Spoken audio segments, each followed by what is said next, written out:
seminal work, right, The Golden Gulag, in Portuguese, which has been published in Brazil. And maybe, Mesa, you'd like to say a couple of words about it. You want to use the mic?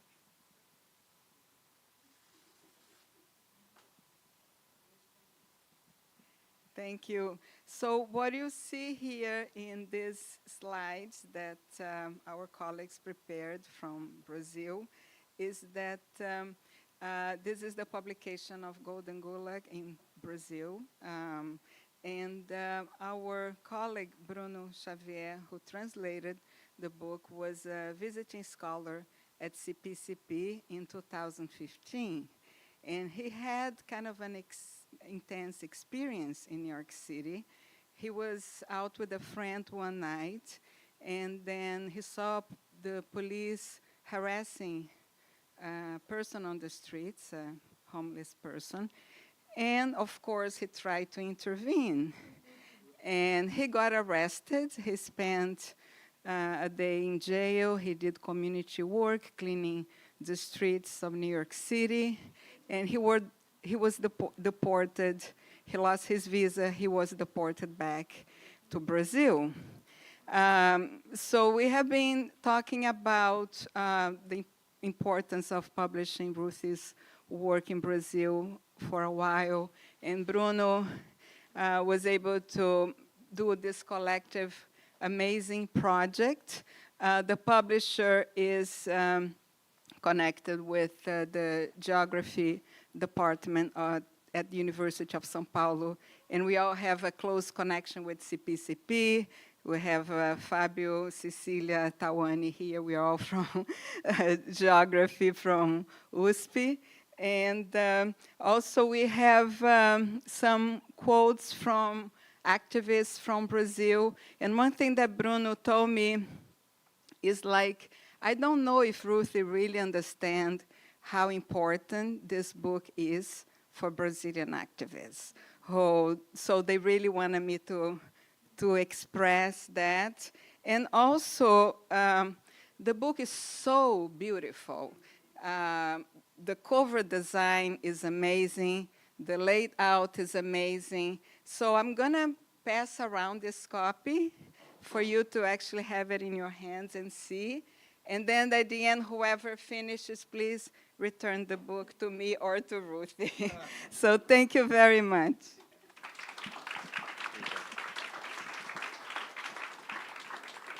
So thanks again, everyone, for coming. This entire conference is a labor of love for Ruthie. And before we begin the first panel, I just want to present to her this artwork made by Shalene Rodriguez for her. And you will see it also on the poster. There are posters and a limited number of these bags available for folks. If you are a person who's been invited to speak, I have bags for you separately, so you don't need to, trample other people to get one of the bags over there. And if you don't get a bag today, you might keep an eye out tomorrow because there will be some more.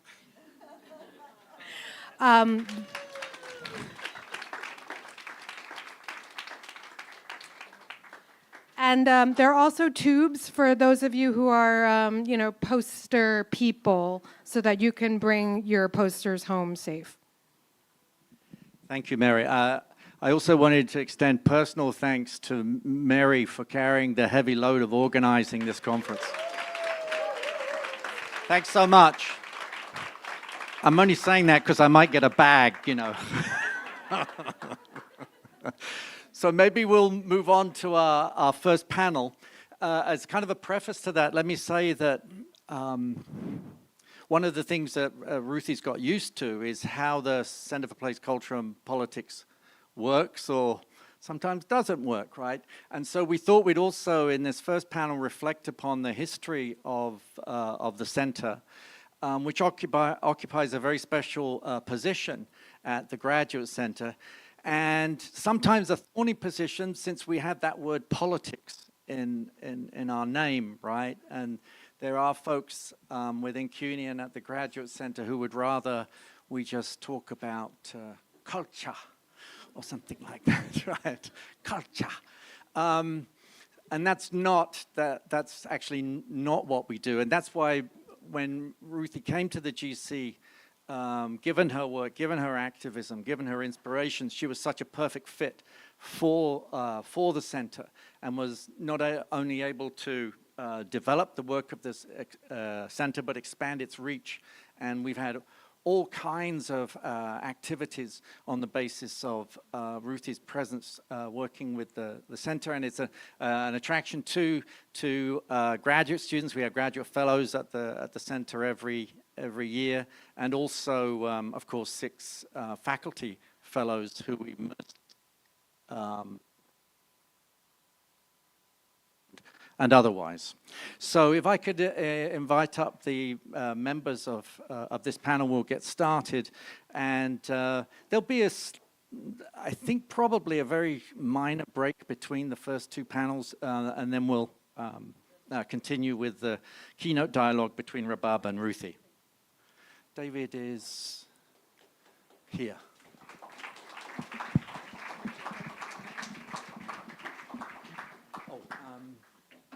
You might have to turn the mics on. Maitri? Maitri Prasad, postdoctoral fellow. Could we just have the photographs just scrolling? That's okay. Thank you.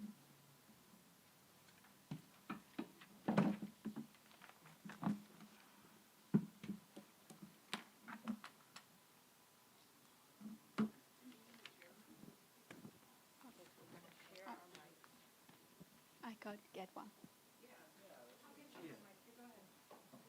Have this one for now. You want to sit down? No, it's fine. I'll wait for the chair to come. Thank you, Mary. I think you can inch around a little more.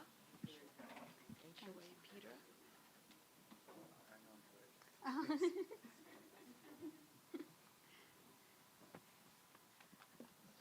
Hello, everyone.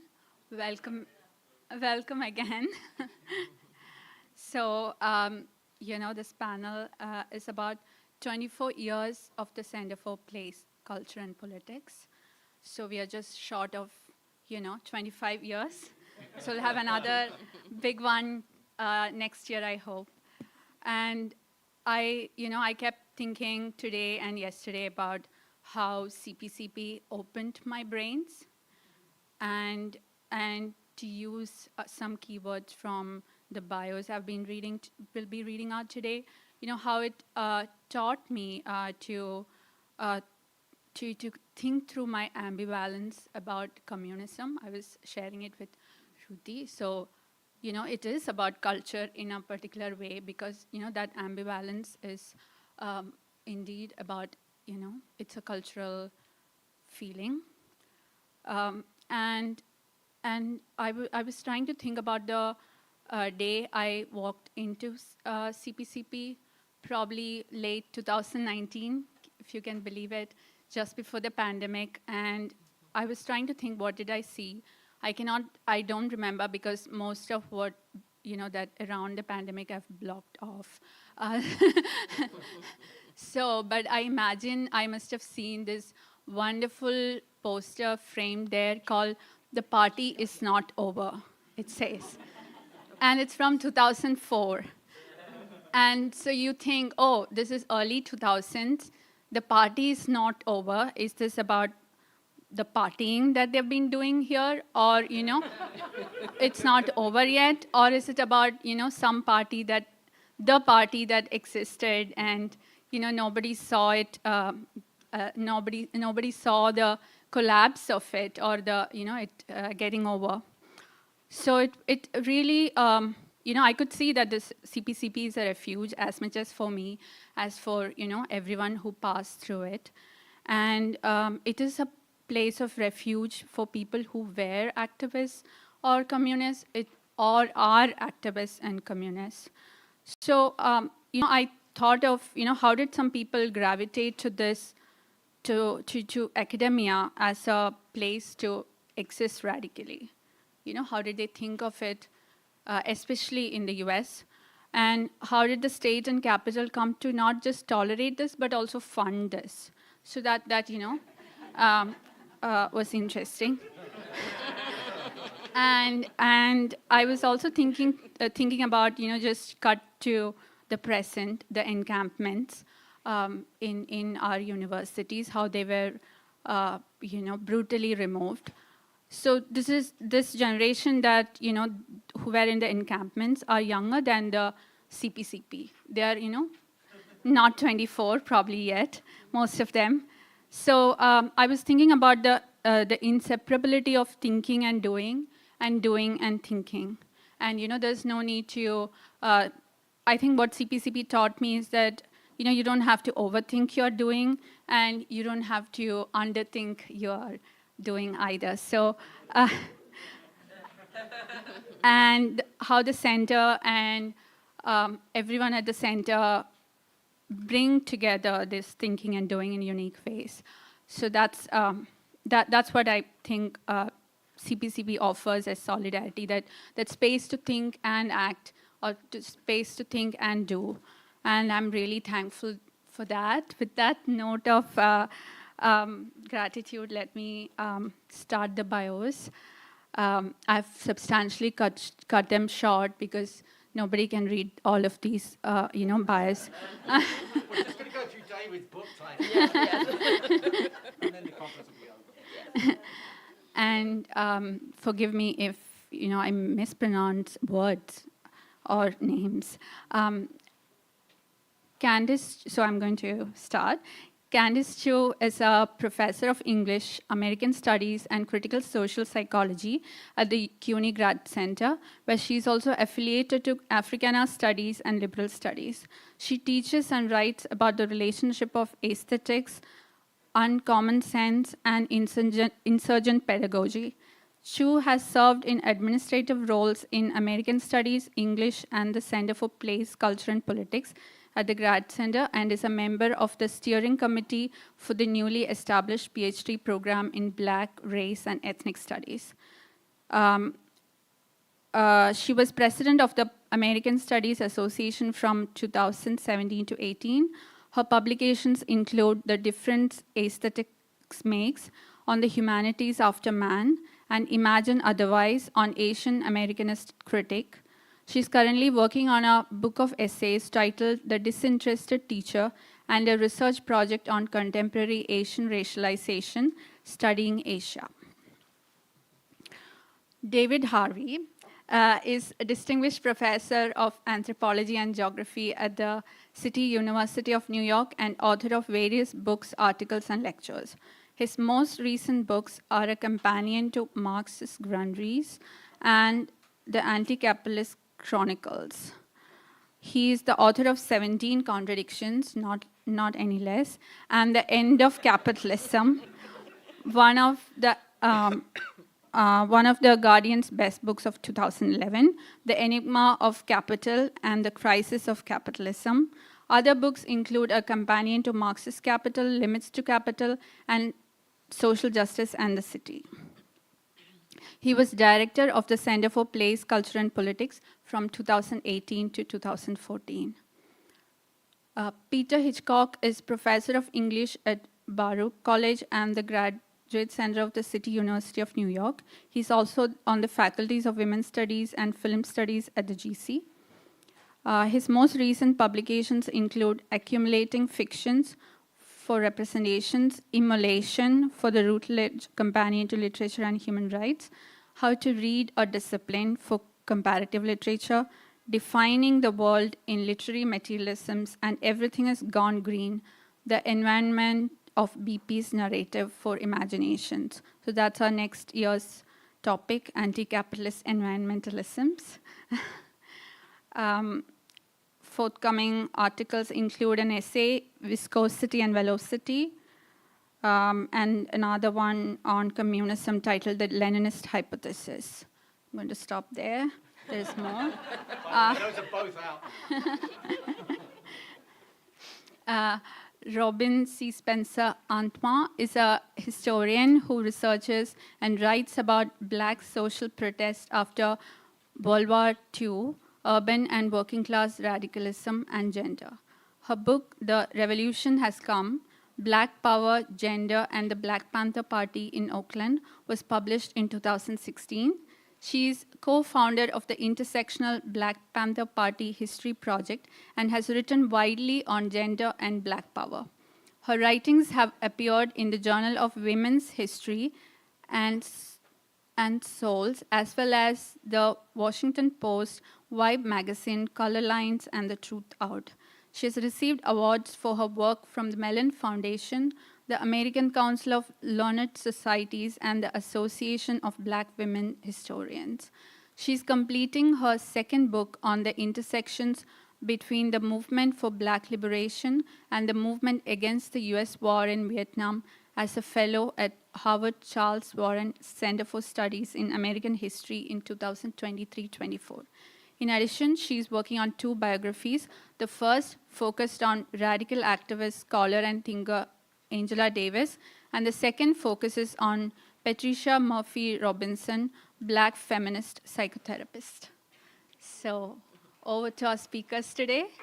Are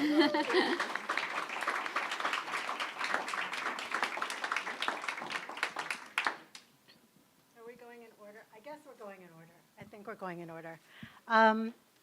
Good evening, everyone. Good afternoon, everyone. It's such a beautiful thing to be here with you all. Beloved Ruthie and all of you, so many of you I haven't seen in such a long time. First, to start with gratitude to the organizers, Peter for inviting me onto this panel, to Mary, I don't know where Mary has gone, but thank you for all of the hard labor, to the People's Forum, to Ruthie, because Ruthie brought me into the CPCP in the first instance. I like to start always with thinking both about everybody who's in the room, but also who's not with us for whatever reason. And so to kind of, always feel them with us in these times and in these places, which is also a part of the work of CPCP. So I'll try to give a sense of that today. I thought I would start with just a quotation from Ruthie, which seems particularly resonant this week. Maybe always, but certainly this week in New York. Space always matters, and what we make of it in thought and practice determines, and is determined by, how we mix our creativity with the external world to change it and ourselves in the process. In other words, one need not be a nationalist, nor imagine self-determination to be fixed in modern definitions of states and sovereignty, to conclude that, at the end of the day, freedom is a place. How do we find the place of freedom? More precisely, how do we make such a place over and over and over again? This is from the essay Scholar, Activists in the Mix. I'm quoting from this essay in which Professor Gilmore, Ruthie, is concerned with explaining how, this is her words again, how the lively hyphen that articulates scholar and activist may be understood and enacted as a singular identity. She explains further, quote, "My interest is in proliferating rather than concentrating ways of thinking." That, for me, is a great synopsis of CPCP. I think it's a space interested in proliferating ways of thinking and doing toward the making and taking place of freedom. What you see scrolling on the screens are pictures from the 2 years I was formally affiliated to the CPCP. So that was after the era when David was director, so I'm really speaking to the time that Ruthie has been leading us, and along with Peter. I was formally affiliated, I think it was 2015, 16, and then a couple of years later. I was initially a faculty fellow, and then I was acting Peter when Peter was acting Ruthie. And I think that was for a year. It might have been a little longer than a year. Yeah, we did our best. I tried really hard to do the British thing. I probably failed pretty badly. So CPCP, if you don't know, is comprised of directors and associate directors and assistant directors and faculty and dissertation fellows and a few postdocs and visiting scholars. We meet weekly over readings in the first semester of mostly already published things, if memory serves, and then in the second semester of each other's work. So with these pictures, I I do habitually just collect pictures. I apologize if you're in them and you didn't know that I was sharing them. With these pictures, I wanted to share a specific sense of the place, the room that is CPCP at the grad center, but also a center that far exceeds that room, as well as some of the people who have inhabited it and the kind of work we've done. So interspersed, I think this is one of those images, are a photo celebrating David's birthday from, I think, 8 years ago now, if my math is correct. And the takedown of capitalism is happening in the figure of the piñata of Milburn penny bags of the Monopoly game. It was a particularly joyous occasion, as I recall. Yeah, and I think David took we all took quite a lot of pleasure in that evening. In short, CPCP takes place in an actual room, but makes and remakes spaces of freedom and corollary collectivities and communities and social formations and joy that spill over and take over and remake and sometimes simply share other spaces as we are doing today here. On this occasion, to reflect on 24 years of the CPCP, I'll talk a little about how and why I experience CPCP as a kind of infrastructural project and practice, one that develops capacities and creates the networks by which resources, intellectual, material, embodied, are shared for the sake of the collective to equip us to dismantle the master's house as such, and so that we may all rise in and for collective liberation. And here is may register for those of you familiar with Abolition Geography, Ruthie's collection of essays toward liberation. I'm echoing and collaging her insights with these phrases. In CPCP, we take and learn to take what exists, namely the imperfect institution that is the university, and repurpose it toward liberatory ends. These are lessons about refusing to waste what already exists, about which Ruthie has also written. I'll highlight 3 habits or lessons that are, for me, defining aspects of the project and practice of the CPCP, which allow it to be a project and practice to far exceed the physical bounds of the Graduate Center. So number 1, listen well and wait your turn to speak. Ruthie's going to know what I'm going to talk about. I can't recall the topic of conversation, but at some point during one of the seminar sessions, Ruthie kicked me under the table because I'd spoken out of turn. I'm pretty sure this only happened once, I think. I also stopped sitting next to her, and I started sitting across from her, but that's different. The seminar discussion works on the principle of stack, which I think is probably familiar to everyone here, which reflects the genuine and deliberately and rigorously democratic ethos of the center. Everyone, from the most distinguished and prominent to the greenest seminarian at the table, has a voice, and indeed it is expected to make use of it. In that way, we are compelled to be present to and listen to each other, and to learn to listen patiently and to disagree patiently, and thus in generative and generous ways. Ruthie's kick was a reminder that what we do in CPCP is develop and practice habits of mind grounded in the principle that everyone gets a turn. So I'm reminded in this vein of thought that Roderick Ferguson has recently emphasized habits of mind in a recent piece called The Interruption of Our Cowardice, developed in part in the company of writing by Edward Said and Martin Luther King Jr., as to the importance of curiosity and courage understood to be resources for intellection, especially within conditions of distinctly repressive state power. Aligning with institutions or state power, Gilmore, as well as Ferguson, Said, and King remind us, are not only a turning away from people and the plenitude with which we could live, but also, and relatedly, a way of killing off curiosity and intellectual life. So we practice in CPCP how to listen well and to wait to speak, which is to say, we practice how to be with and for each other. Habits, even at the most quotidian level, matter to the bigger project of worlding. Lesson 2, why this? Why this here? Why this here now? During a seminar session, again, I can't recall the details, I remember saying something to the effect that I was interested in how things happened and with what consequences. I work primarily with literature and other aesthetic and cultural expression. And David responded with, well, that's all well and good, but it seemed like those questions kept us from asking what we really need to know, which is why. In the essay, A Scholar Activist in the Mix, Ruthie offers a similar suggestion in recounting an exchange with a former student, quote, perplexed by her decision to earn a PhD in geography. When she asked why an activist lecturer on race, culture, and power would go to study where is Nebraska, Ruthie replied, that actually I was going to study why is Nebraska. On another occasion, I said something about my interest in time, and David said, why not place? I did this sort of thing a lot in this.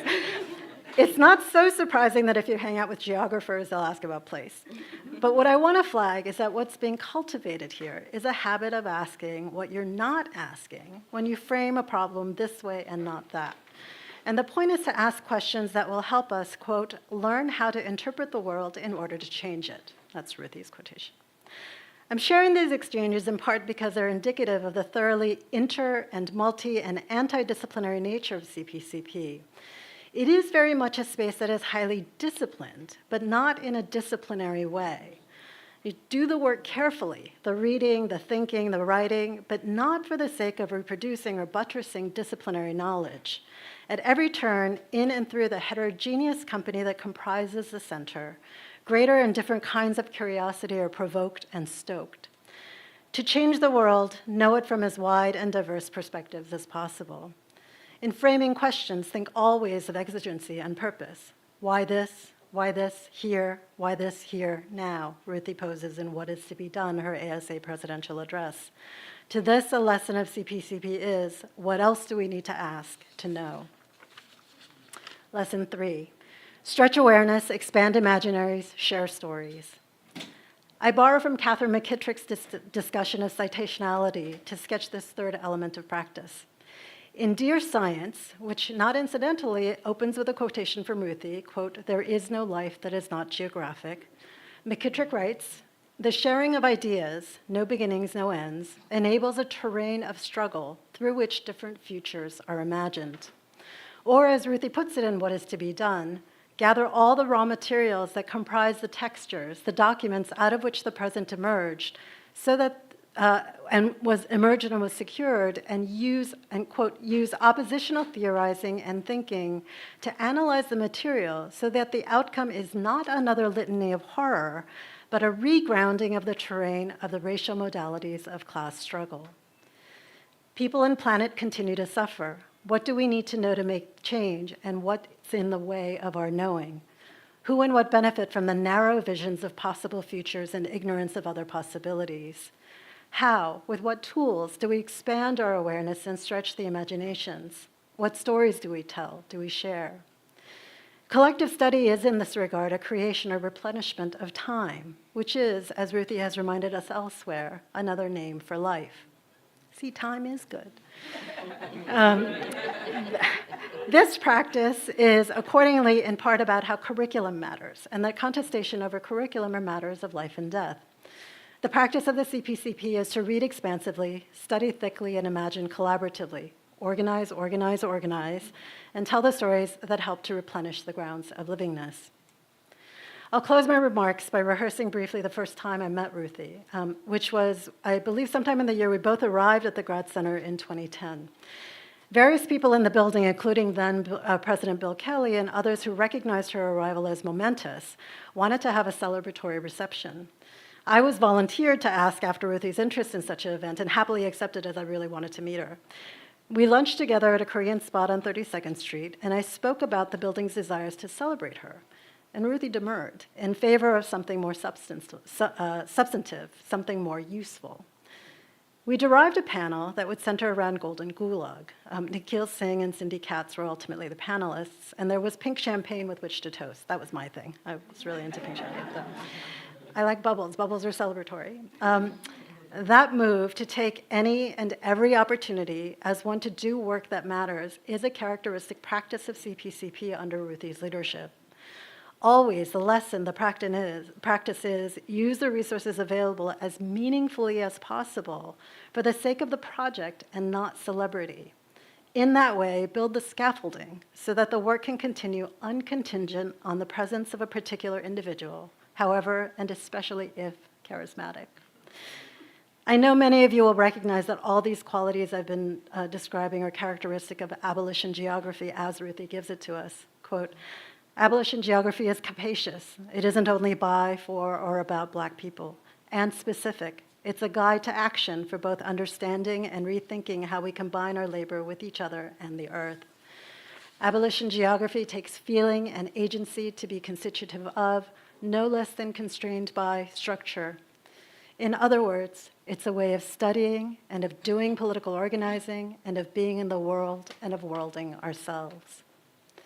These past 24 years of the CPCP have provided us with the tools and acts as the scaffolding to carry this practice and orientation, this mode of doing and being, into a present and future in which we continue the urgent task of creating shared meanings of place in ways that honor people and planet rather than profit and possession. I'm immensely grateful to continue to be shaped by and buoyed by it. Immensely grateful particularly to Ruthie, but to everyone in this room. Thank you.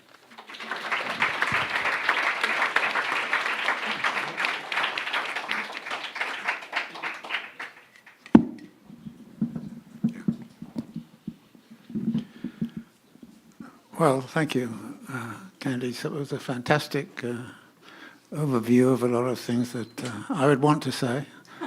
So now I don't have to say them, which is great. But I think it's worth commenting a little bit on how the centre got founded. It was founded by Neil Smith. And, you know, we often think that somebody has an idea and then puts it into reality. Whereas a good Marxist will say, how come there are practices which create the idea? And Neil had a series of practices which I think ended up with the idea of the centre. Part of the practices arose from the fact that Neil came and studied with me at Johns Hopkins University in an interdisciplinary program which was supposed to look at environmental issues, and this was 1960s and 70s. And it was a strange department of geography and environmental engineering in which there were only 2 human geographers.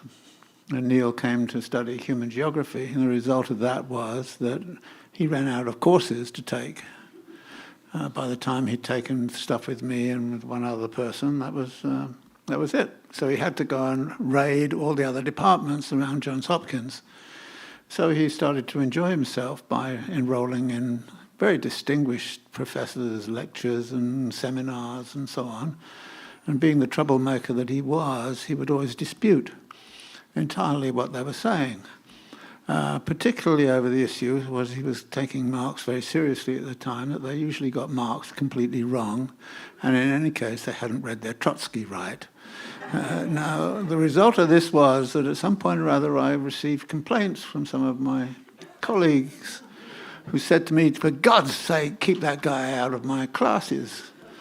And if you have any more people like that, under no circumstances should you let them take my classes. So I said, okay. But then there was another group that said, God, you got any more people like that? We have such a good time. But then there was suddenly this great realization, which we actually came to mutually one time when we were sitting down with a bunch of history students, because Neil was taking a seminar in history, and was arguing as always, you know, with them. And the students were saying, God, he was so lucky. Why was he lucky? Because, you know, he can go back to the department and the only person he has to sort of say he's working and doing and right things is you. And the rest of the time he can do what he likes and he can challenge. In history, if we go after our professor, we lose our grant, we lose everything, and suddenly we realized that there's a real problem in academia, and it's a serious problem, and I want to throw it out there, that the disciplines, and I'll sort of bowdlerize Foucault, are about punishment, not about emancipation and liberation. And actually what Neil was discovering was the joy of complete emancipation and being put in a situation where he could say all kinds of rude things to some famous professor and not find he'd lost his, you know, bursary and the like. So this was something which he thought was an ideal, if you like, of an alternative university. It was a university which was emancipatory in the sense that the disciplinary aspects but disappeared. And this comes out, I think, in some of the things that Candice was saying, that found what was foundational in the idea was to try to create a space which was emancipated from disciplinary disciplines. And that was very much in his head. Now, when he was at Rutgers, he actually found a seminar going on which was interdisciplinary, which had some of those features. So when Bill Kelly, who was the provost at the time, went out to recruit Neil for being a strong admirer of some of his work, Neil basically said, "Look, I'll come, but I want to have a space where something this kind of thing can go on." And Bill Kelly said, "Okay, great, we'll try and create that and do that." And Bill certainly did that. Neil was helped by the fact that at that time the Ford Foundation was giving up on area studies but wanted to do something different, and Neil proposed to them they think about uneven geographical development as a substitute. And so they gave him $1 million for 5 years. So we had a great time.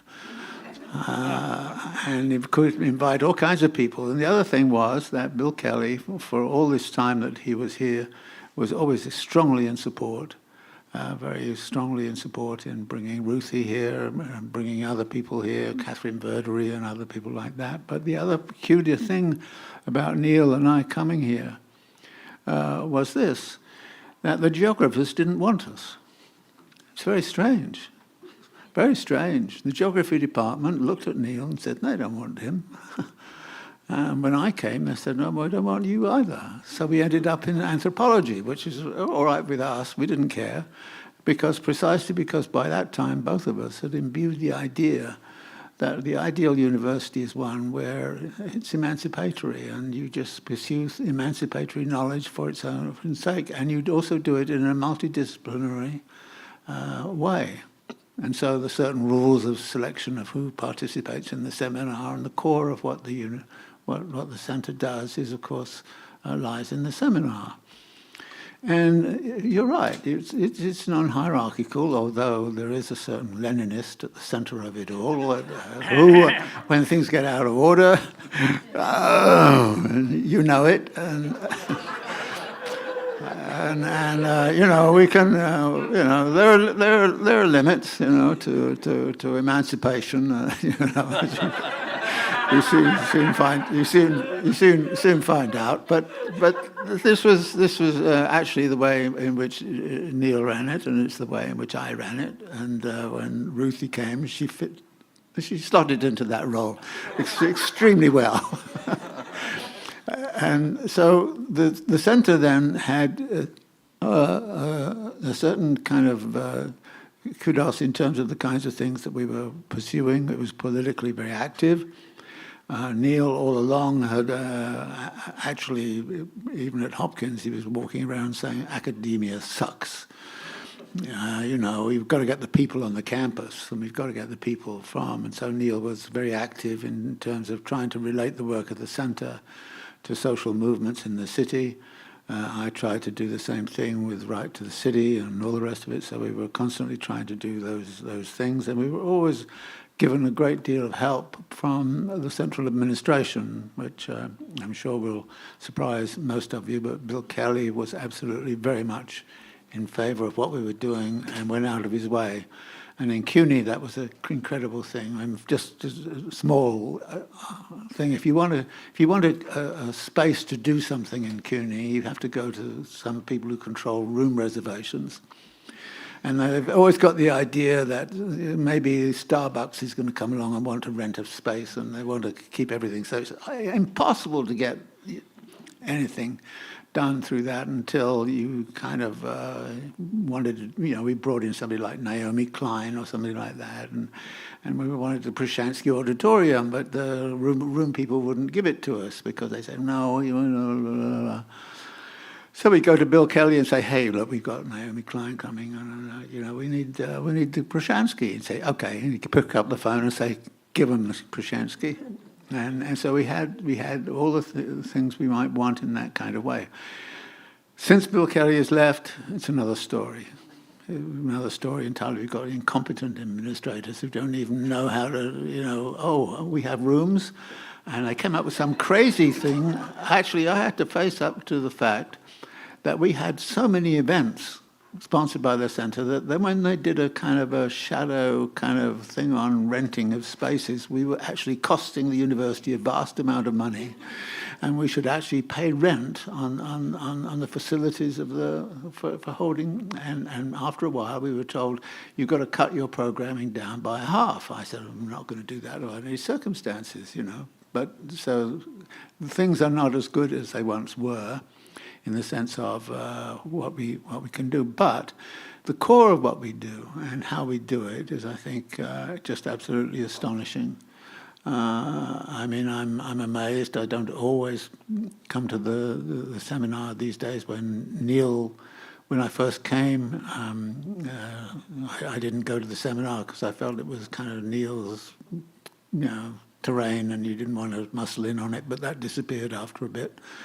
And we were very happily working on the kinds of things that each year with its theme, and great insistence upon the participation in the seminar of not packing in too many people from one discipline. So we have multiple disciplines, and encourage people very much to be commentators upon a topic that they've never encountered before. This had been one of the big experiences I had in Baltimore, because I was with a lot of engineers, and I was going to seminars with titles like Three-Dimensional Flocculation in Sludge. And I kind of realized that, I think I've seen that movie. Yeah, it's quite a good movie, actually. But the thing was that I, at some point or other, I got mad as hell after one of these things, and I went into the chair of the program, and I said, I've had a whole seminar in which I'm talking about the hydrogen ion. And at that time, I was in my sort of romantic sphere of thinking about nature and all those kinds of things in a rather romantic way. And I said, are you expecting me to write an ode to the hydrogen ion? And the chair of the department looked at me, and a great smile came over his face, and he kindly says, God, that sounds like a good idea. So he suddenly realized that actually there are spaces and there are people inside the university who are actually able to encompass themselves that way. So that Neil, I think, founded that and learned a great deal about that in the early stages, and I think in some ways it then led to this formulation of a space. Now this creates a problem, because what we do is so special and so unique, and is so in a way intangible but very objective in terms of its consequences, that it's very difficult for even decent sort of administrators, of which there are hardly any, but decent administrators, to really appreciate exactly what goes on. And every now and again in CUNY, there's this thing about they're going to rationalize everything, and so they decide they want to merge us with some other centers and create one big center, and we're all going to happily work together. And we kind of have to say, no, it doesn't work like that. Our seminar is very special. It's not only in its content, it's in its form, in its style and everything. And it has something very special in terms of the experience that comes out of it. And that it would be diluted it by putting it into some other center of some kind. But there's a constant battle, as it were, to keep these centers open. But I want to say this about academia in general. Academia in general has become a harder and harder place to have a decent life, I have to say, and I feel sorry for the younger generation. I had it very lucky in the 1960s and 1970s when there were all kinds of things that you could do. These days, it's still a real struggle, and I think keeping a centre like this open, even though it is somewhat beleaguered these days, not for anything that we have done, but because of the way in which the university has started to set up cost centres and all kinds of things like that. So this creates a certain difficulty.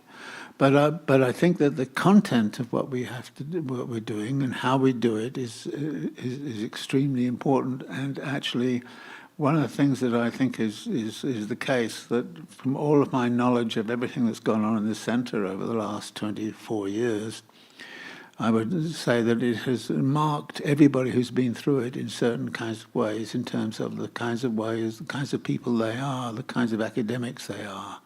And I think that this is something we can be genuinely proud of. I think Ruthie's coming was a godsend. I was about, I'd had 7 years of kids. I thought, oh, and it was wonderful to have you come and give the dimension to it. So at the same time that we have this sort of openness and everything, we, I think, have our own little quirks of style which we inject, and so there's a certain kind of personality that comes with it, which is actually rather part of its charm and is part of its effectiveness. That it's an expressive place and an expressive space, and I'm very, very happy to have been part of it and to have it through Ruthie, and I really am hoping that Miriam will enjoy this very much and enjoy the battling with the with the 8th floor and everything else, and that's going to go on. But nevertheless, a lot of the time, by the way, people kind of look at me and say, well, how can you possibly do any politics in a situation of this kind? And my answer is, it's not too hard. You've got to think of one word. What is it? Subversion. And it's fantastic, because most of the administrators are so stupid, they don't even know they're being subverted. And therefore, having a strategy of subversion, Miriam, take it well. Learn it well. It can be fun, actually, at least for the first 5 years, and after that, after that, you'll probably get tired and want to listen to somebody. So, anyway, that was my thing. We could talk further about it later on, but it's been a wonderful experience. And Ruthie, thank you very much for all you've done. Thank you.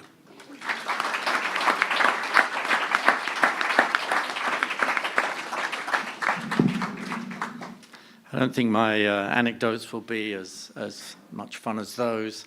I've been associated with the CPCP at 2 different moments. First was around the initiation of the centre, the second year actually.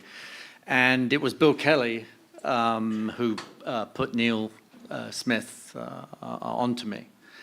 I think he described me as an orphan of the English department. Because I had started off in the UK in economics, and then I moved into cultural studies.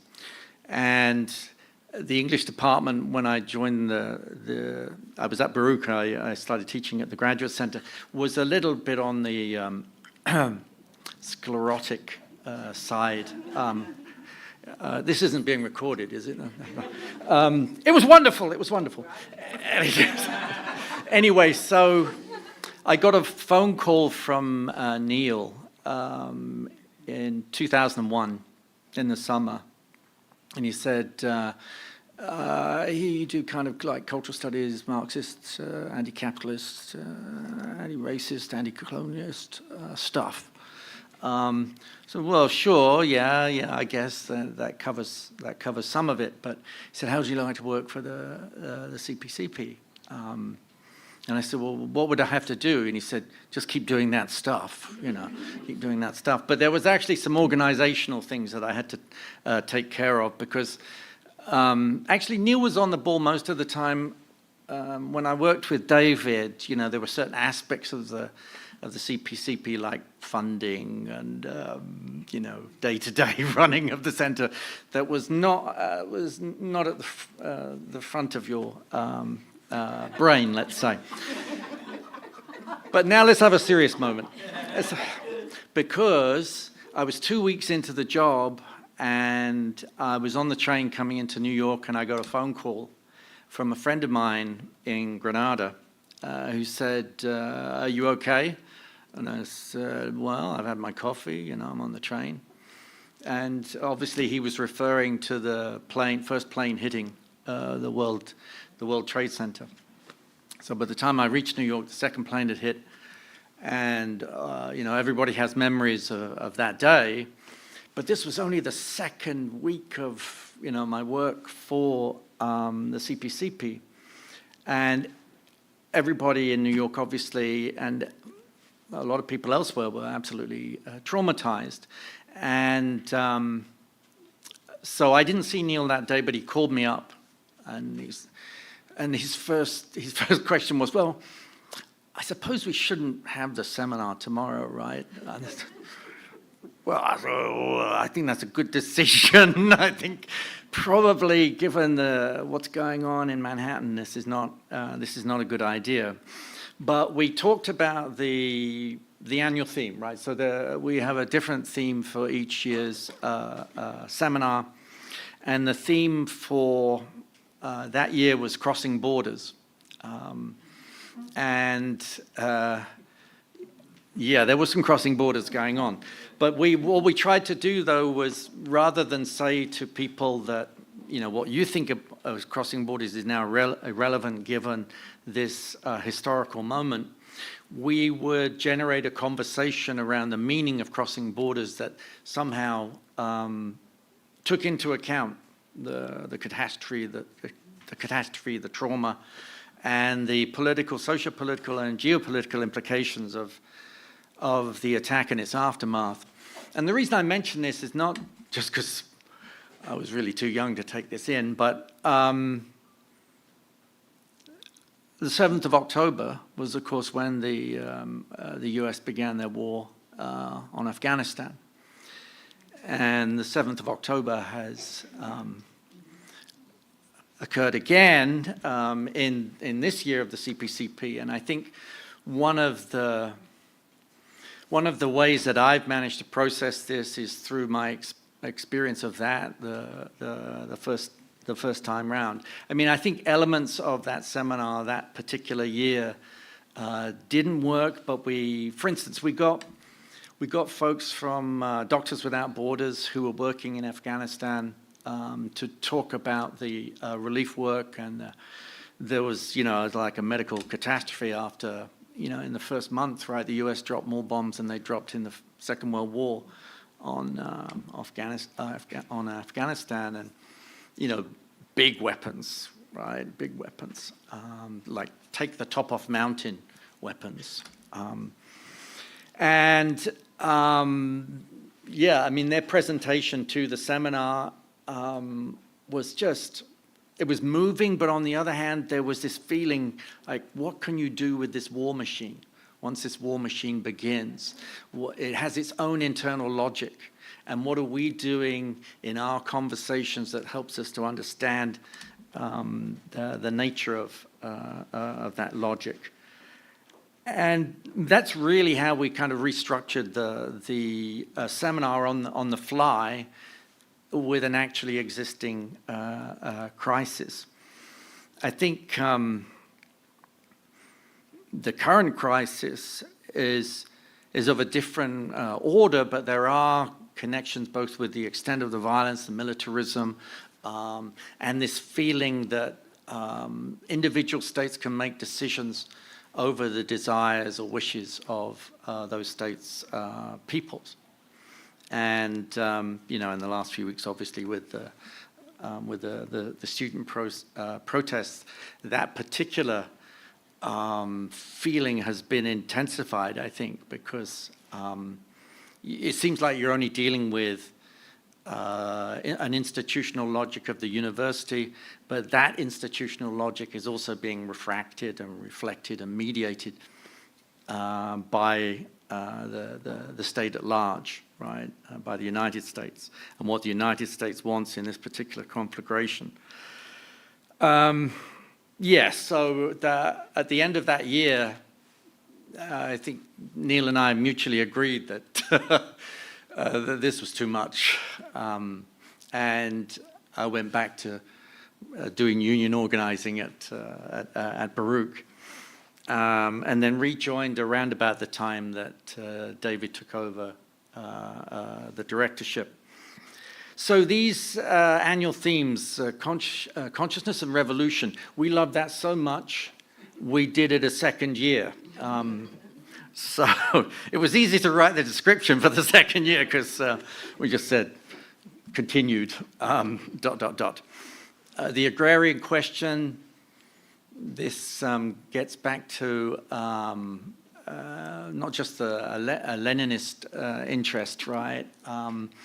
But also relationships with MST, the discourses around land grabbing made more than a little sense. And what's so wonderful, and I think this is reflected in both what Candace and David have been saying, is that it draws in people from disciplines who don't expect to sit in the room having conversations with one another, right? And so, you know, I'm a bit of a lit theorist, so I say that with a whisper. But, you know, this guy, Mikhail Mikhailovich Bakhtin, developed this theory of dialogism, right? And one of the amazing things about dialogism, at least in his representation of it, is that you change what you say according to the context in which it's being said, and that you have these speech genres which you develop really in relationships with people who you cannot necessarily assume partake in your discourse. So there's this constant attempt at constant dynamism where your ideas and thinking are being shaped because of the specific relationship with other thinkers and speakers. And I think our little seminar, modest as it is, has become a sort of an object lesson in dialogicity at that level. And so every year, and I tell the fellows that every year that I've had the honor of being involved with the center, I've learned so much from listening to people and who share their research that is new to me, right? With something that I haven't thought about deeply and discussed before. So, I mean, on the plus side, I'm learning new things, but I suppose on the negative side, I keep relearning how ignorant I am, especially about the folks from the social sciences who we know and love deeply.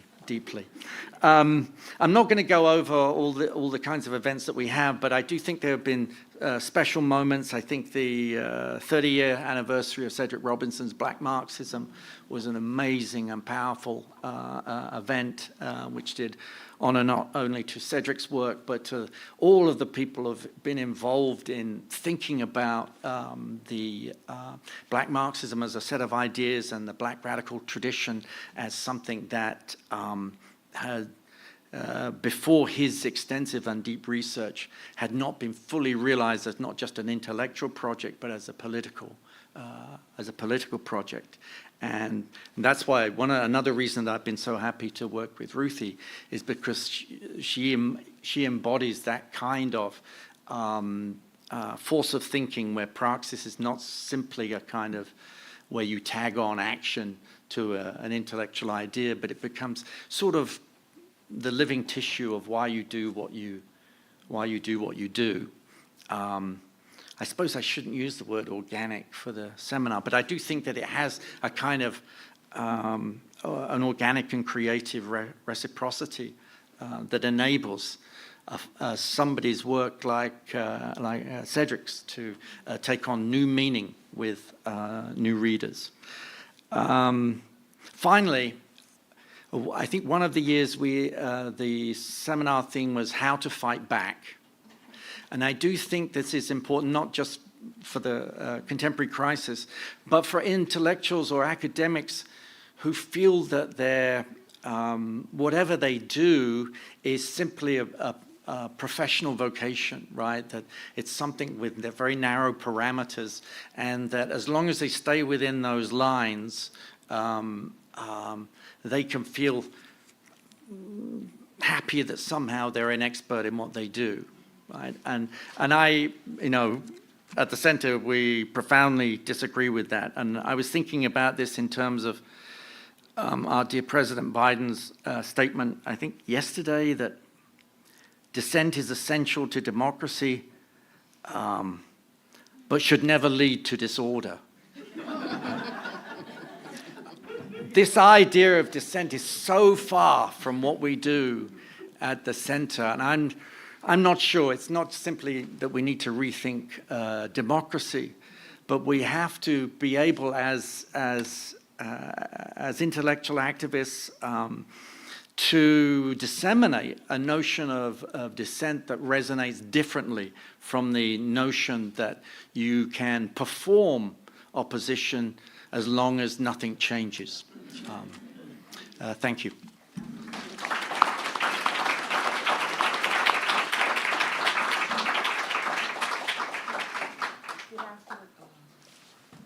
Good afternoon, everyone.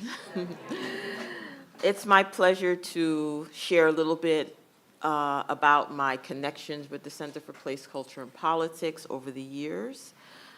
I was in the seats, as was documented, who knew, by Candace here, as a fellow twice. I've spoken at conferences, and I've remained in the center's orbit as a friend and supporter of the center. So I have different things to offer.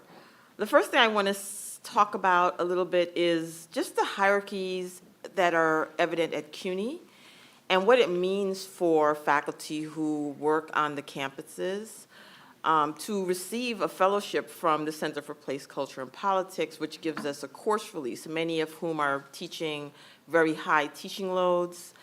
And the idea of having, this time off, this entire year off, and be supported by having a course release was really tremendous. I feel like that was like a practical consideration for me when I was accepted. It was like, yes, I have this time, and not only that, I have this time to be in a place where you could be an activist, where you could talk about things that felt like, they were on the left. I didn't really know what I was getting myself into, I will say. I recognized really quickly that although I had talked a lot about interdisciplinarity and how fabulous it was and how I was moving in that direction in my academic life, I had never really been around or been the only historian or one or two in the room. And I realized really quickly all of the things that I didn't know in radically challenging ways. I would literally be writing down like words and Googling.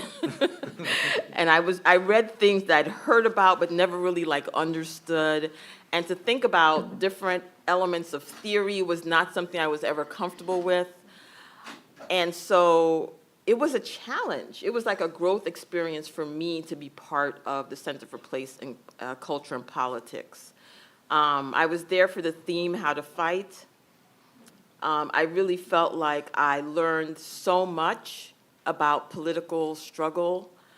It was amazing to be in the room with Ruthie at the helm and Peter at the helm, and really feel like people were playing with ideas, that ideas were respected, that it was okay to be unsure or say you didn't know. And I think the spaces of vulnerability for people who are experts in whatever they're in, oftentimes we're not put in that position where we feel comfortable enough to say, what? What is that? Or to write that down and say, okay, I've got to figure that out so I could say more, do more, understand more. It was really an opening for me in a lot of ways to be part of the seminar, so much so that I came back a second time. I want to say that 40% of my Facebook friends come from my networks that I met in those seminars. I feel like we were all kind of just brought together in support of how difficult it was to actually write and to put together all of the different aspirations we had as scholar activists for what we wanted our work to do and mean in the world. It's one thing to say that, but to actually do that or feel like you're able to put that on the page was so, it was so, I think, revelatory to be in a seminar that was structured around readings one semester and then sharing our writings in the second semester. And by the second semester, we were now, I think, bonded such that we could be so generous with our writings, which felt like such little, infant offerings, and put it out there in front of these, great minds and receive such lovely feedback. So definitely being in the seminar was part of that. I want to talk about the postdocs and the visiting fellows that were part of it.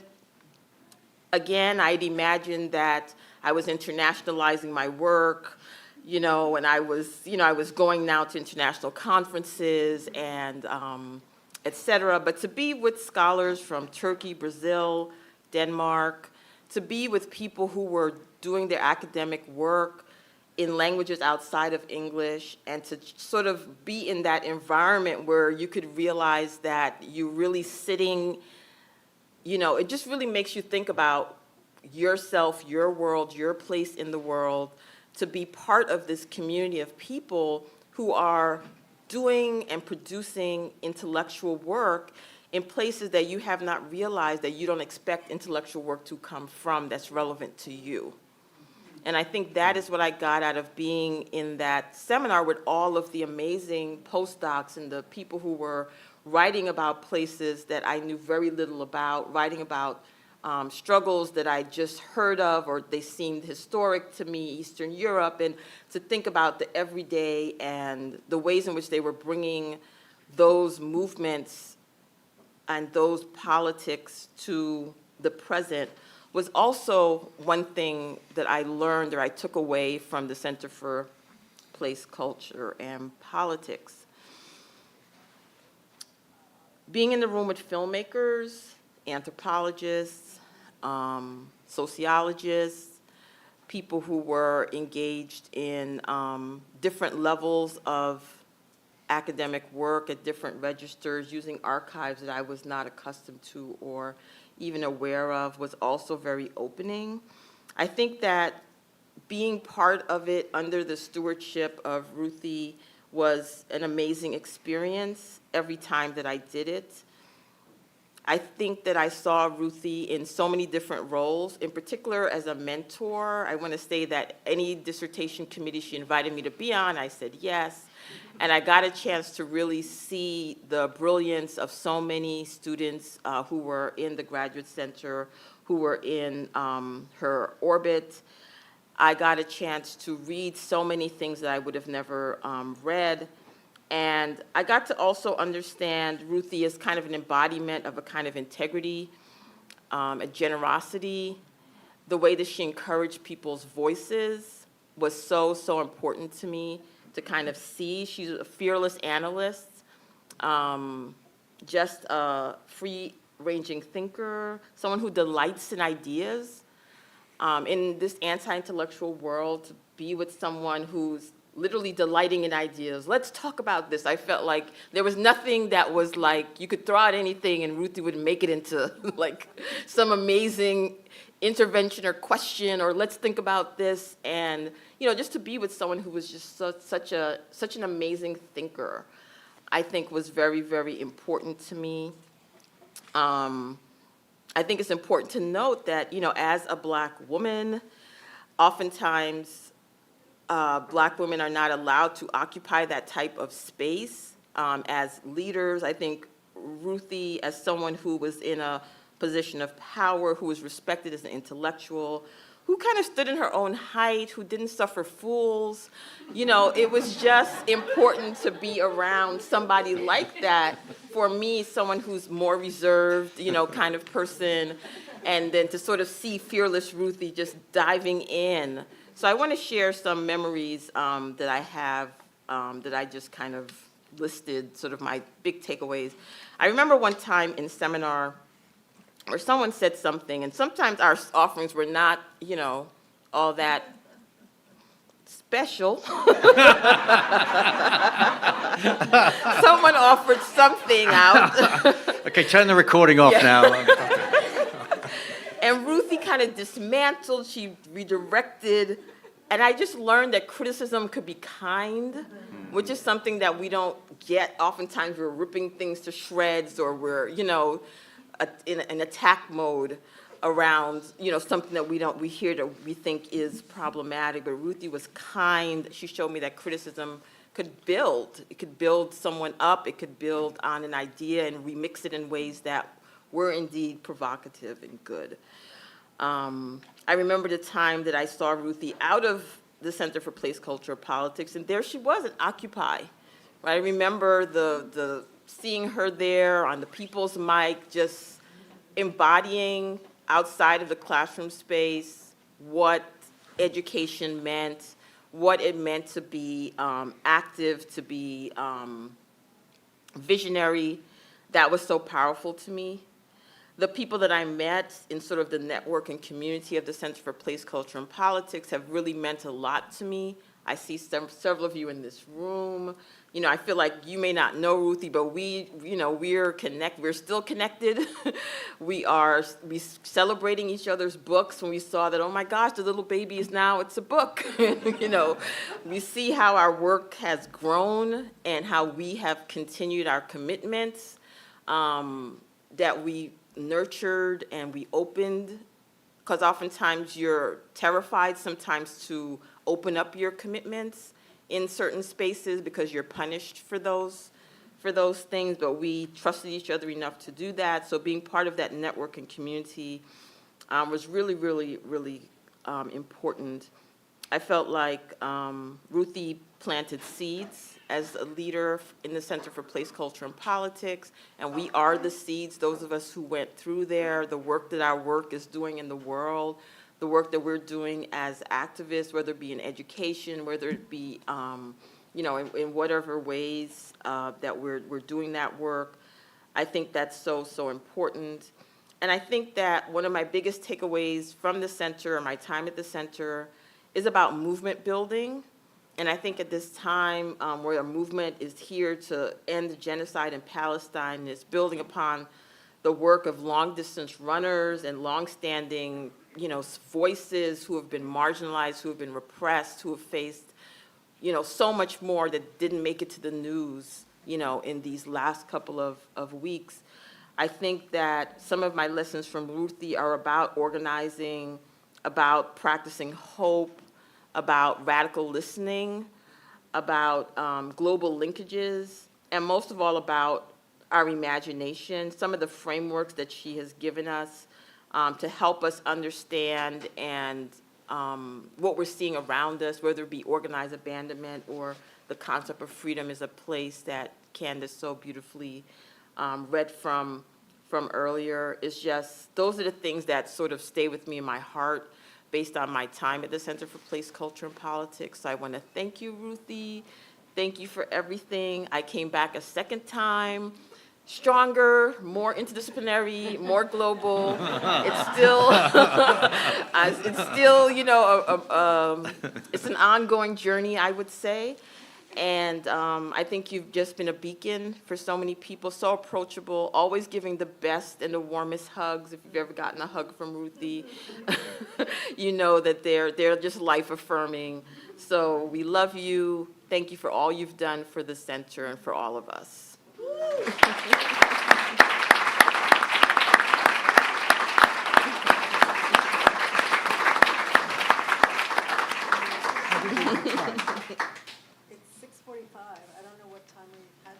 I think 6:45. We've got 5 minutes. So, any questions? We can put You know, comments in the room. yeah, and keep in mind that Ruthie can't kick us from that far away under the table. David, you have Ruthie's been legs warned. are long. I'm just saying.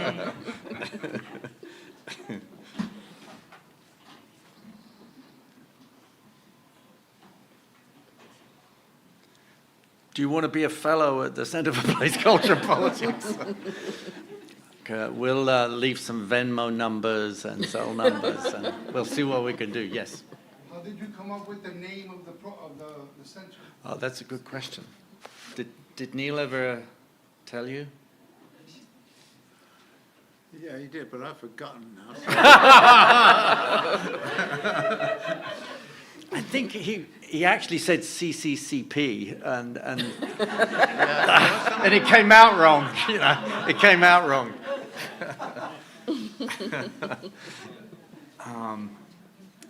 You know, sometimes we've shortened it to PCP, and then people say, "Really?" You know. So now we always say CPCP. But he never explained. He never explained to me where the. I mean, obviously, the elements of the name are extremely important, and not just to the Marxist geographers, right? So there's a logic behind it, but he never explained it to me.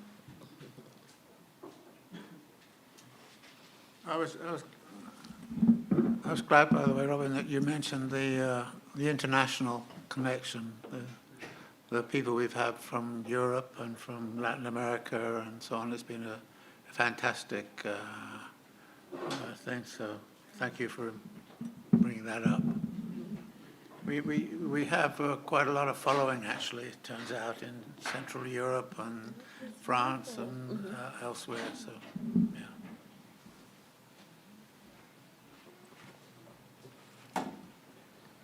We have a very steady stream of comrades from Brazil, many of whom are in the room right now. Yep.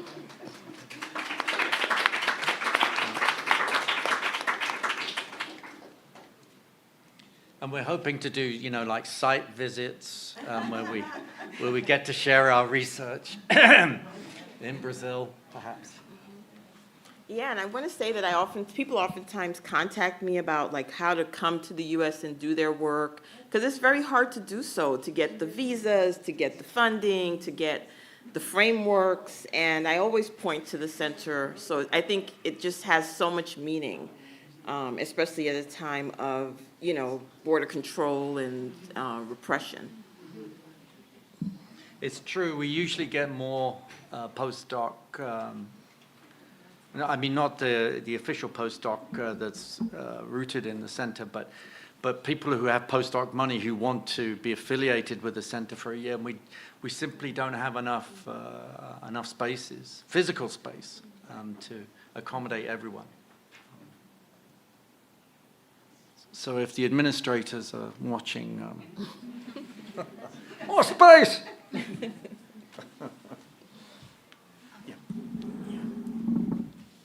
Do we have any more questions? Or testimonies. No? Okay, then we'll move on to the next panel. Thank you. Yeah.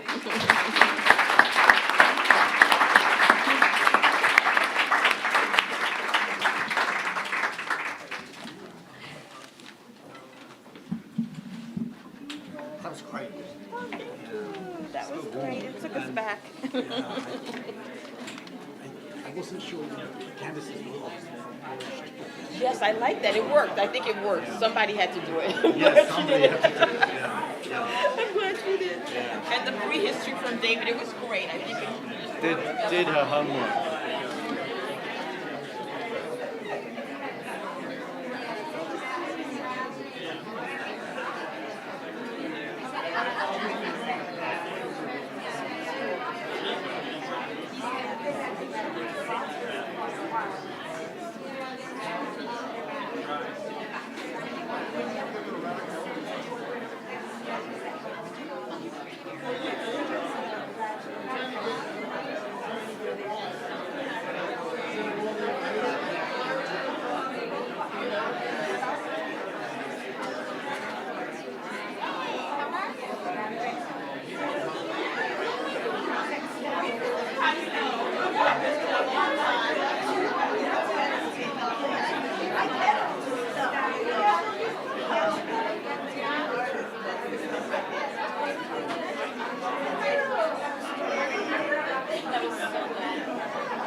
And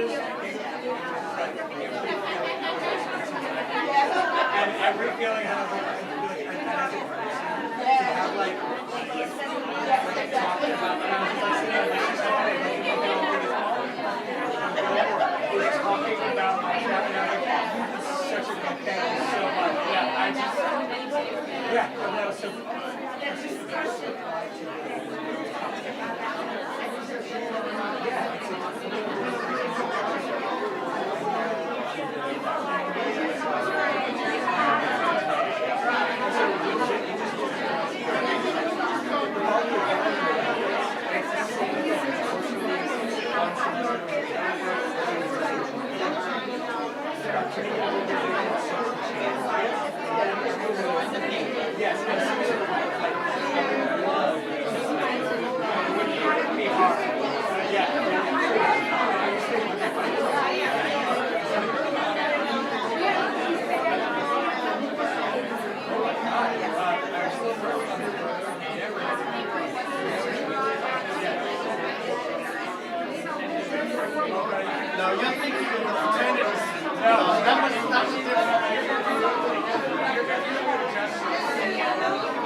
met you before I go to John's here. Sit here, Mariam. Yeah. What's your name? Mariam. What? See you then. Bags are free. Yes. Sorry? There you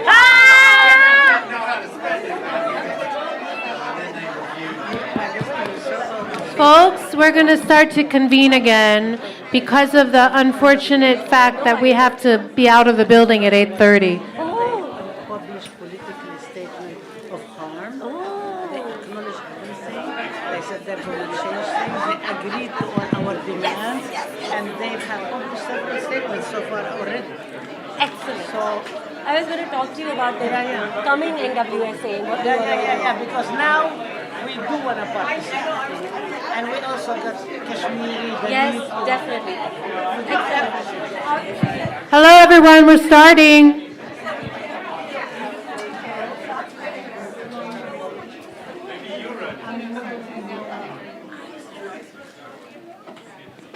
Am I going first? No, you're going first, and then feel free to. Yeah. Should I? Or like walk or should I stay? Nam? I'm gonna get up, right? But So you're gonna get up and Ruthie's gonna take your place. Oh, okay.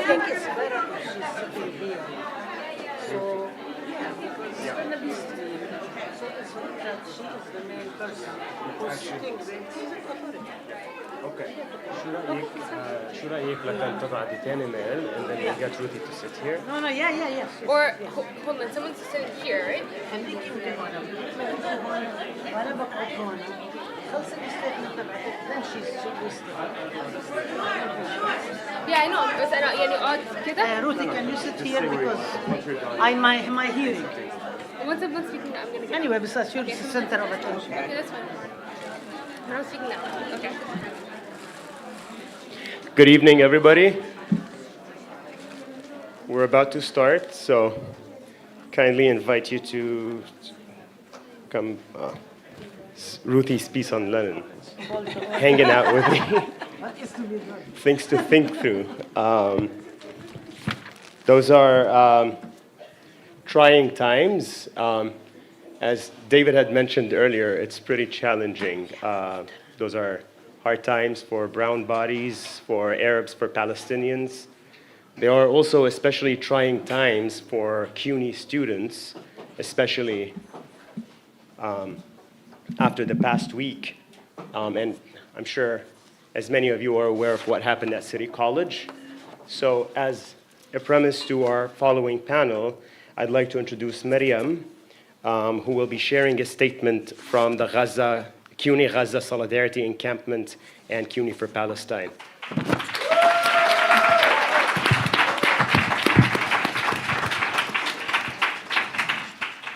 Hi, everyone.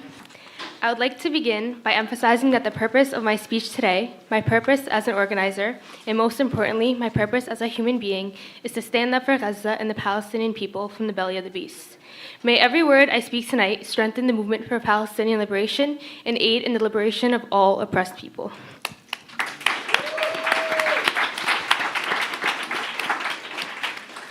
The direct translation of the word intifada is to shake off. And in its common usage, it is understood to mean social uprising.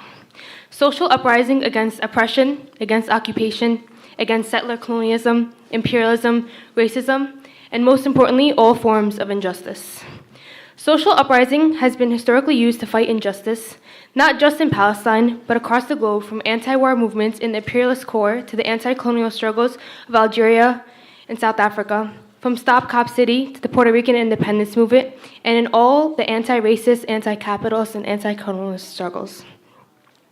While we all know the quote, "Injustice anywhere is a threat to injustice everywhere" by Martin Luther King Jr., it is abundantly clear that Palestine is viewed as the exception, as institutions continue to attempt to shut us down. I guess they haven't understood that when we say, "The more you try to silence us, the louder we will be," we truly mean it. The student uprisings underway across this country have been named the Student Intifada, emphasizing that the power indeed lies with the students. Students have always been at the forefront of organizing, going back to the fight against McCarthyism in the 1950s, to the Black Power and student deoccupation movements of the 60s, the anti-racist and intersectional movements in the 90s, the anti-war movements of the early 2000s.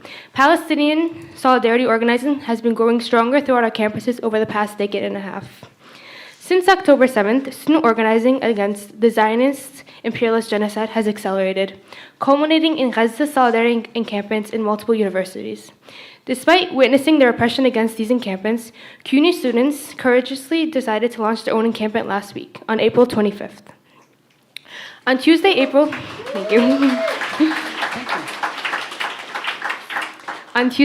30th, 6 days after it was established, the CUNY Gaza Solidarity Encampment was raided and dismantled by the NYPD after City College President Vincent Bordeaux declared a state of emergency.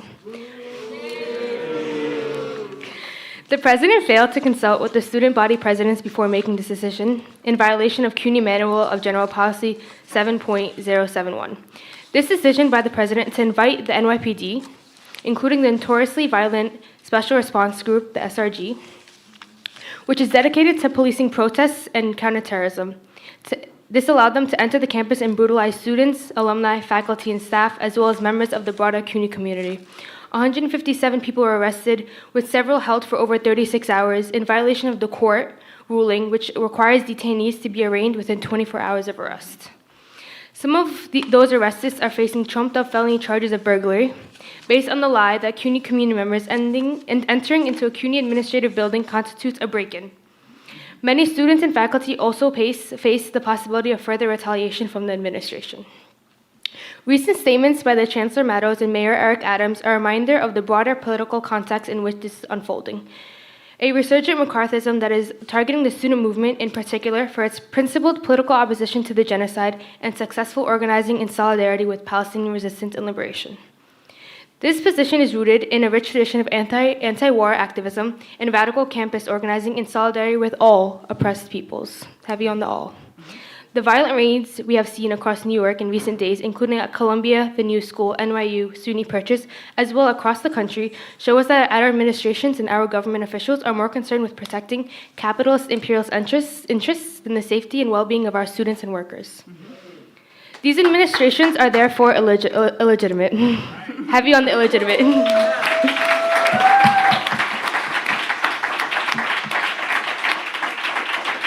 Anyone concerned about the rise of fascism in this country must speak out and take a stand in solidarity with the encampments. If administration had truly cared about their students and protecting free speech on campus, they would not have invited the brutal militarized police assault in the first place, and would certainly not be invested in extending the punitive consequences beyond the brutality and trauma already inflicted on people. The CUNY Gaza Solidarity Encampment was inspired by the student-led movement of the 1960s, specifically the 1969 CUNY student protest movement, when more than 200 Black and Puerto Rican students deoccupied campus buildings at CCNY and shut down the campus for 17 days. Hundreds of CUNY students and workers established an encampment at City College of New York Harlem's campus on the morning of April 25th. The students announced via press statement that we would remain encamped until the CUNY administration met their demands. These 5 demands include divestment, boycott, demilitarization of the campus, and solidarity with Palestinian liberations. We have linked these demands to a vision of a tuition-free, open admissions People's CUNY.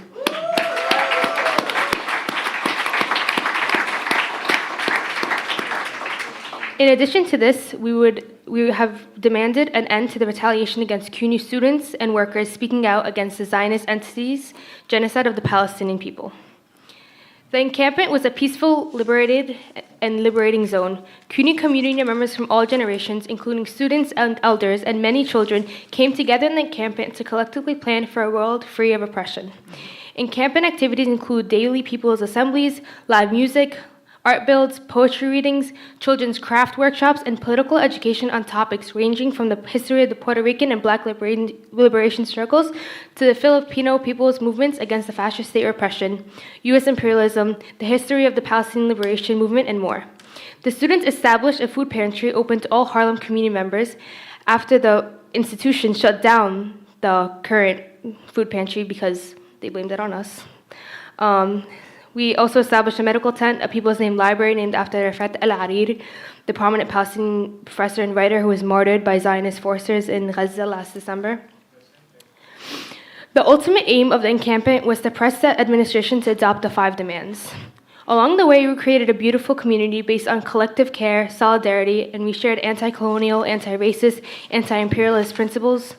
This was a testament to the revolutionary power of the people, because the power does lie with the people. Where we see working class power and solidarity, however, CUNY and CCNY administration only saw threats, and that is because they do not represent the real CUNY community from which the encampment originally emerged. The Palestinian Liberation Student Movement is a civil rising, an intifada, and most importantly, it is a threat to all capitalist interests and fascist powers. The student encampments, sorry guys, the student encampments around the world are revolutionary, and mark my words, they will be immortalized in history books from years to come.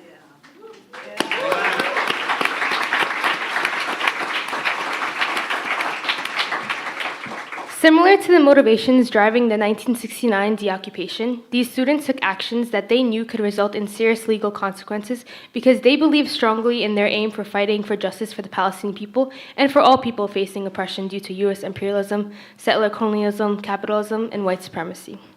While the encampment was being violently dismantled by the fascist NYPD, the people refused to abandon the camp.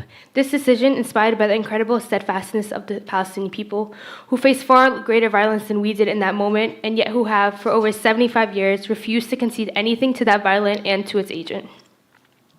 The NYPD's arrests were violent, with several injuries ignored, and included incidents in jail where a Muslim woman's hijab was taken off, a recently common abuse we have seen from law enforcement across the nation. This treatment is reflective of the broader inhumanity of our racist and carceral system, designed to repress all that is beautiful and liberatory and in service of the interests of the ruling class. Their very brutality is a testament to the collective power of our people, from Turtle Island to Palestine.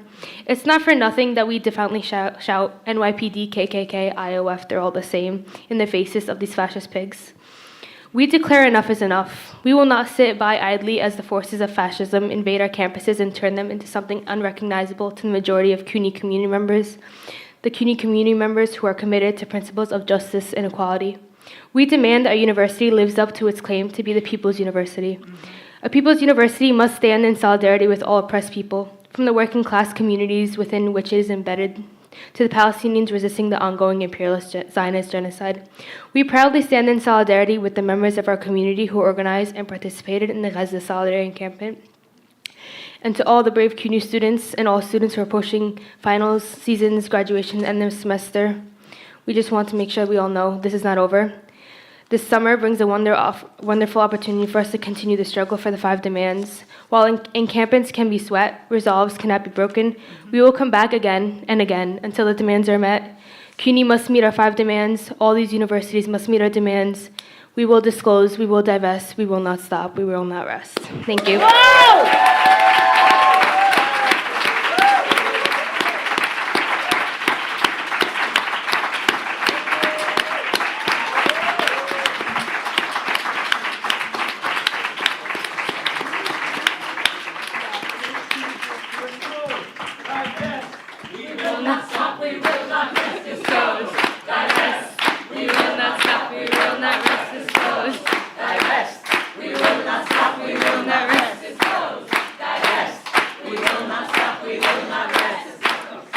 And to read our 5 yes, to read our 5 demands, you can go on the CUNY Gaza Solidarity Encampment Instagram. We actually just released a statement today, which we would love for you all to sign on. Maybe I could share and it can be shared.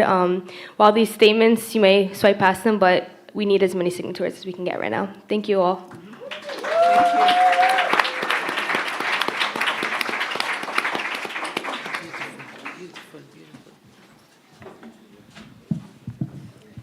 Thank you so much for that. So you've already heard too much from me, so I'm just briefly going to introduce our distinguished speakers. Rabab Abdelhadi is Professor of Ethnic Studies, Race and Resistance Studies, and the founding director of Arab and Muslim Ethnicities and Diaspora Studies at San Francisco State University. She's also the founding director of the Center for Arab American Studies at the University of Michigan at Dearborn, which was a previous position. Abdelhadi is a long-standing advocate and activist for Palestinian rights, as you know, and is always welcome at the CPCP. She has published widely on Palestinian resistance and particularly on questions of gender and sexuality. Her essay, Framing Resistance, Call and Response, reading Assata Shakur's Black Revolutionary Radicalism in Palestine, appeared in Women's Studies Quarterly, and it's an essay and a journal I highly recommend. Mahaban. Ruth Wilson Gilmore, aka Ruthie, aka Subthug R, she can explain that, is a professor of Earth and Environmental Sciences at the CUNY Graduate Center, a friend and colleague for over a decade now, and I'm so honored that I'm able to introduce and even sit with her here. And we work together at the center, so I'll be brief here. Again, because Ruthie's soon to step down as the director, we're celebrating her immense contributions, obviously, to activism and radical thinking via this conference. Her work as an abolitionist is massively influential and obviously is in evidence in the recent book, Abolition Geography.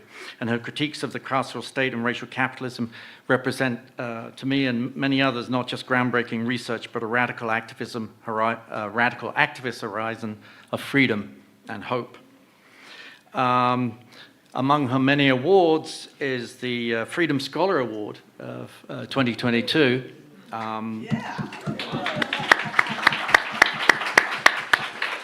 Freedom is not just a place, it's an award.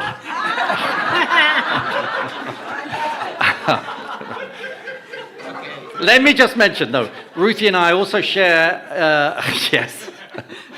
an interest in Lenin. Not long ago, Ruthie published an introduction to a Lenin collection, Imperialism and the National Question, and if Lenin were alive and not a cadaver in Red Square, he could learn a lot from Ruthie's argument. I think a lot of us have learned in the best sense from Ruthie Gilmore. Comrades.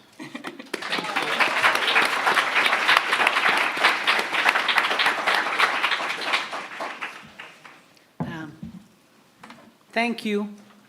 I'm going to read some of the stuff in order for me to save time and then get into the conversation.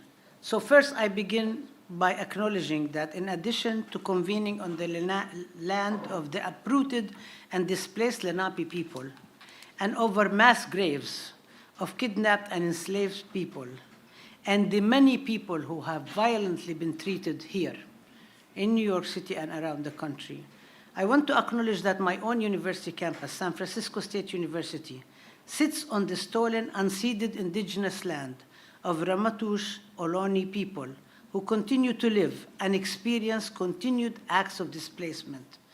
The students and faculty at our university benefit from the occupation of the land, and we have a responsibility to bring this experience into our discussions on imperialism and occupation and a commitment to defeat the settler colonial project in the US.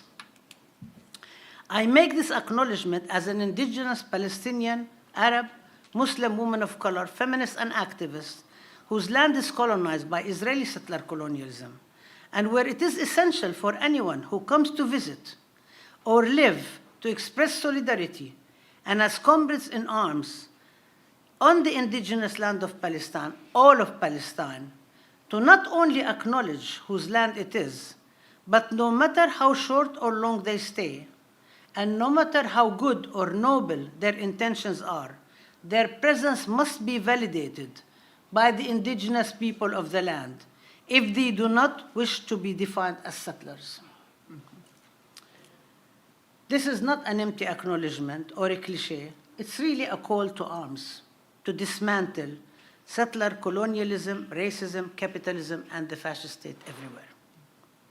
I also want to take this moment to honor the fallen, who have fallen in Gaza, in the streets of the United States, South Africa, Lebanon, Puerto Rico, Vietnam, Cuba, Kashmir, Congo, Yemen, Syria, Iraq, Philippines, and anywhere and everywhere around the world for our people's struggle, the martyrs who continue fall day in and day out. We honor and we remember them. And we don't have the time, or we will forget some names, so I will just invite each one of us to think of those who have passed and honor them in a moment of silence.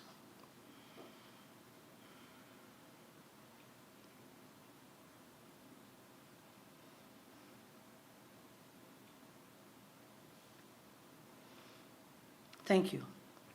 I want to express my appreciation to the Center for Place, Culture, and Politics that included me in honoring Ruth Gilmore.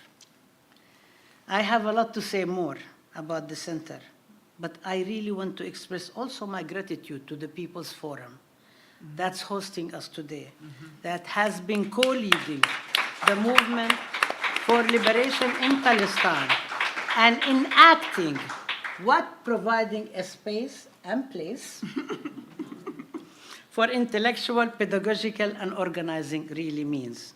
We also are very grateful to the People's Forum because when our Facebook page was shut down for over a year, losing all the archives and the syllabi and the material, after we tried to have another classroom, open classroom, with several luminaries, including Layla Khaled, we were shut down. People's Forum gave us a refuge, a temporary refuge, to hold all our events for a whole year until we were able to actually struggle and get our Facebook page back. They really acted like host countries who give refuge to refugees until they can return to their homes. So we think of it also in the politics of return.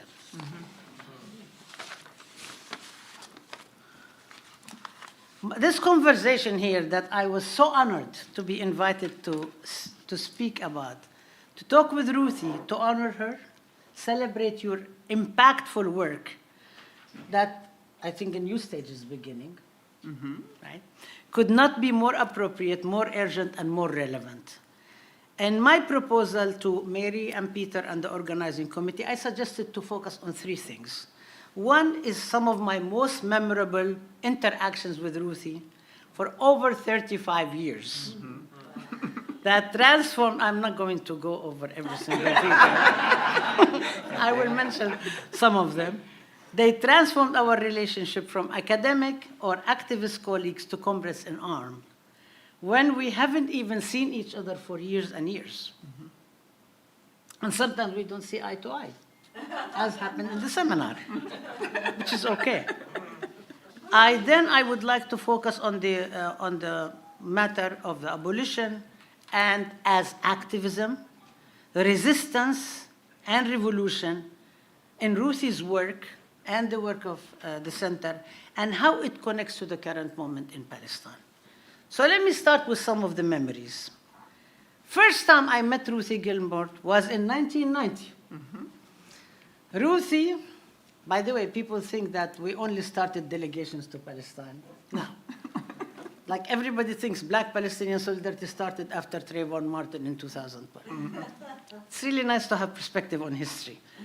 So Ruthie was actually member of the first women's delegation to Palestine that we organized as the Union of Palestinian Women's Associations in North America.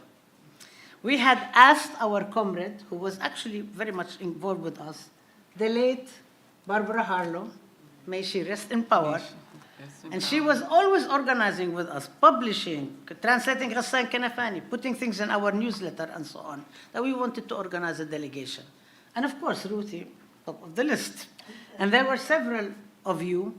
And I met Ruthie because I was briefing people at the airport before they left and debriefing them after they returned, for particular reasons that we're not going to mention today, given the rising environment of repression.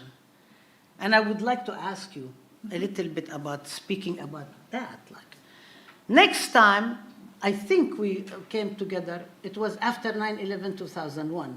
There was a conference at Mills College, organized by the National Center for Research on Women. And we were on the same panel speaking about security.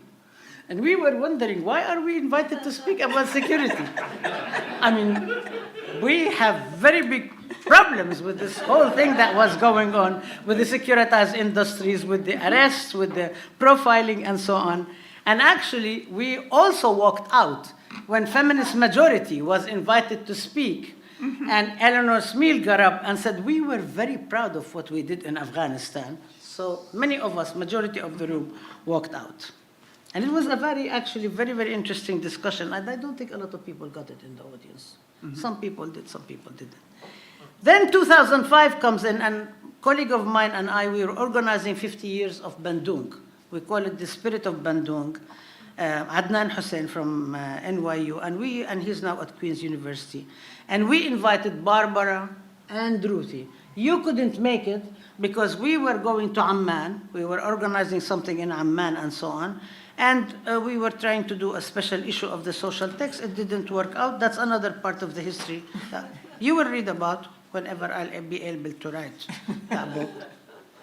But I think one of the most important really elements, not that the others are not, was Ruthie's support as the president of the American Studies Association for Palestine.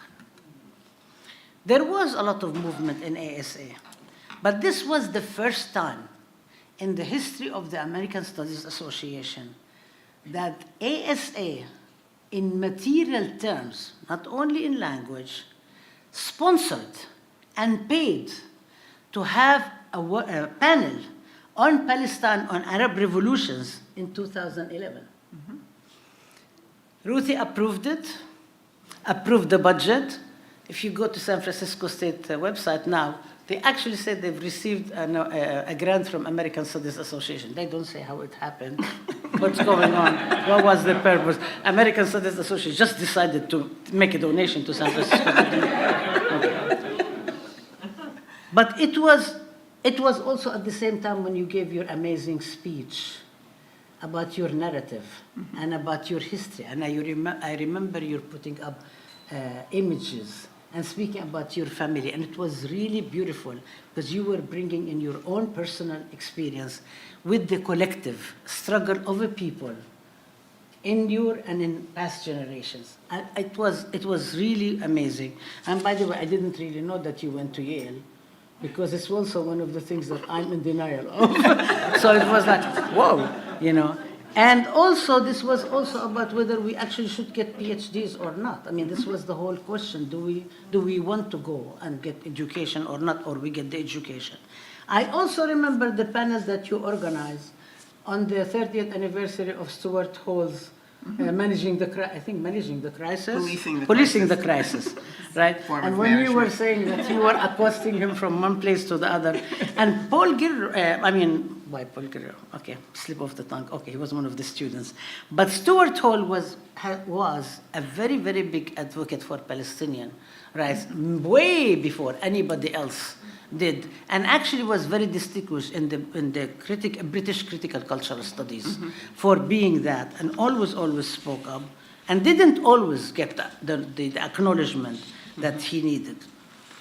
But I want to, I want to also speak a little bit more about the ASA, because it was so hard for us to be able to speak about something. Everybody was talking about Arab revolutions as Arab Spring, which is not a term we chose. Everybody was kind of saying that it came out of nothing. It's not really a result of cumulative struggle and so on. So, you know, I approached Ruth and I think John Stevens also, he was the executive director. But Ruthie, and I said, Ruthie, we would like to do this. What do you think? And yes, we were enabled to actually have a whole panel. This was really historic. And we chose. Nobody else chose who would speak and so on. Nobody assigned who of the Palestinians are allowed to speak on behalf of the Palestinians. You know the story, it's happening today too. And it really had a lot of impact on the scholars who participated and on the whole ASA. This was 2011, by the way, just for people to keep in history.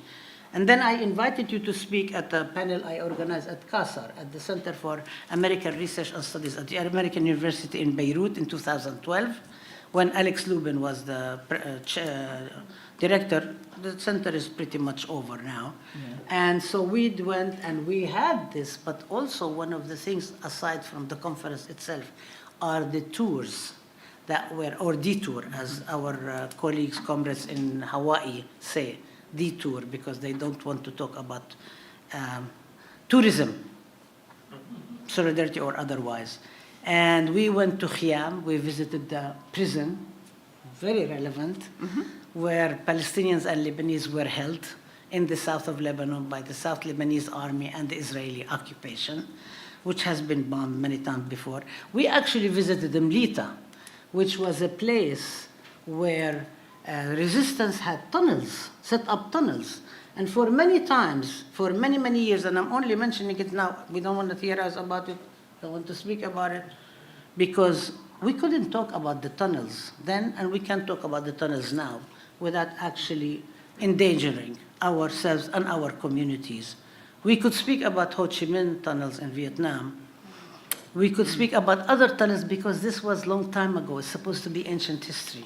So it's okay to talk about things that have passed, but it's not okay to talk about things that are going on. So this is part of the historical, the way how we deal with it. I couldn't attend that 2013 when they passed the BDS, so I have no idea what's going on. We were really targeted by the Zionists. It was emerged. And I wanted to say that despite all the new McCarthyist attacks, to which myself, my students, my colleagues, our own program were subjected, Ruthie has always been very supportive, signing many of the statements over the years, making space. Whenever I say I want to come, sit down in your office and talk about shoot the breeze and more than the breeze, and talk about what we needed to do and what was going on. And this is something that unfortunately is continuing today. Yesterday, we just finished one big session of the arbitration because the university president vetoed a decision by faculty to support our rights unanimously. So we're still moving into that. But I want to also say finally is the memory that brought us together, which is the fellowship that Ruthie offered me in 2016-2017 at the Center on Consciousness and Revolution. It was so valuable, and for me it was very touching on many levels. My own university had refused to allow me to take 6 very important fellowships. While I was teaching a full load online, so I wasn't going to even violate that, they said that they would not even reimburse me for public transportation tickets, food, or reproducing material to come to CUNY Carceral Center to attend, to participate in that. They said that this will benefit CUNY, it will not benefit our university. Ridiculous argument, you know, but they weren't going to do it. And they claim if they did recognize my fellowship, it was SOA, South Africa, Turkey, France, AUB, and CUNY. They said that will look like they are rewarding me in the face of Zionist groups, and they will be biased. So I could not do all these fellowships. I could only do 1 week of a month in France, and I had to pay for mile expensive at the center. It was worth every penny. It was such an amazing intellectual space, and I know some of you spoke about that, where one of the things for me, I did not have to deal with the Zionist attacks. I could enter that space and really, really get transformed in a different place where all the conversations, you just like, you know, when it ends, it's like, oh my God, we're back to earth. It was amazing, the conversations, the discussions, the books. I remember we had a very big discussion about fascism. We had discussions about almost every single place in the face of the earth. We talked about all of this stuff, and there was so much support, and there was so much love, and there was so much intellectual production that are going on. And I see many faces in the room that I've met and became comrades and continue to become comrades. But really, for me, honestly, it saved my sanity. This was really saving my sanity because it was so horrible. The doxing, the attacks, the threats, the diminishing of the program, the isolation, the new McCarthyism, this space, and you know, I can talk about it forever and ever, and I know everybody else will do that. Ruthie also, this is finally in terms of the memories, gave us space to bring different Palestinian groups together for the whole year. I had been an organizer in New York. I moved away a lot. I came back. There were a lot of issues within the Palestine Solidarity Movement, the Palestinian movement. And I felt it would be really great to do that. We talked to some people, and we could use the center every week for our own meetings for a whole year. Not everything we tried to do succeeded, obviously, for other reasons. But also this was the place where I was able to develop the project that we're continuing to participate in and where some people here ended up participating in, Teaching Palestine Pedagogical Praxis and the Indivisibility of Justice. I am so indebted to Ruthie for all of these things, aside from all your intellectual impact on the world, for all of the stuff that you have done, and you've done so much more.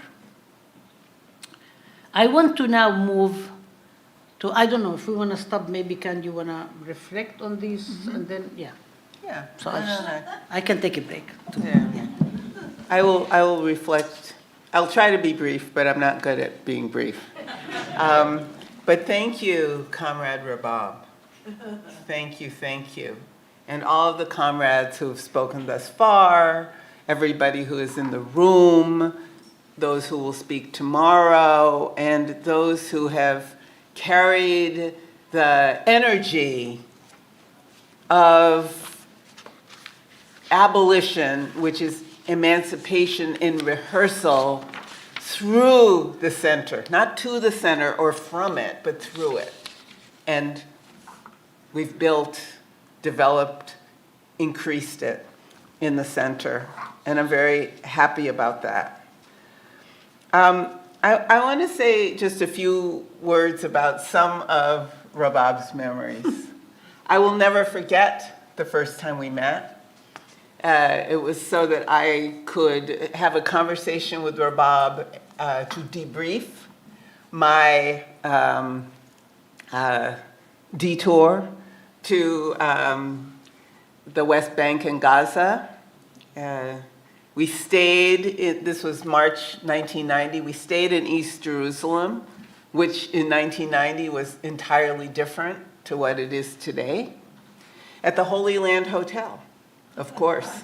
I still have a bar of soap from the Holy Land Hotel. And if I'm ever feeling particularly soiled by sin, I will use the soap.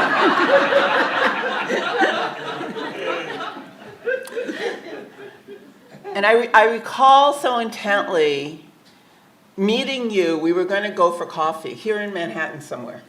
I lived in Southern California at the time, and getting from Southern California to the West Bank and back took many, many airplanes. Many airplanes. I flew in airplanes of airlines that no longer exist. TWA, the worst airline. The worst. But that's how I traveled. So I got back to New York, got in touch with Rabab. There was no email then, at least I didn't have it. So we used telephones, I think. Yes. You know, very old fashioned. I think it was the landline too. It was a landline. There was no mobile phones. Are you listening, young people? We made an international movement without the internet.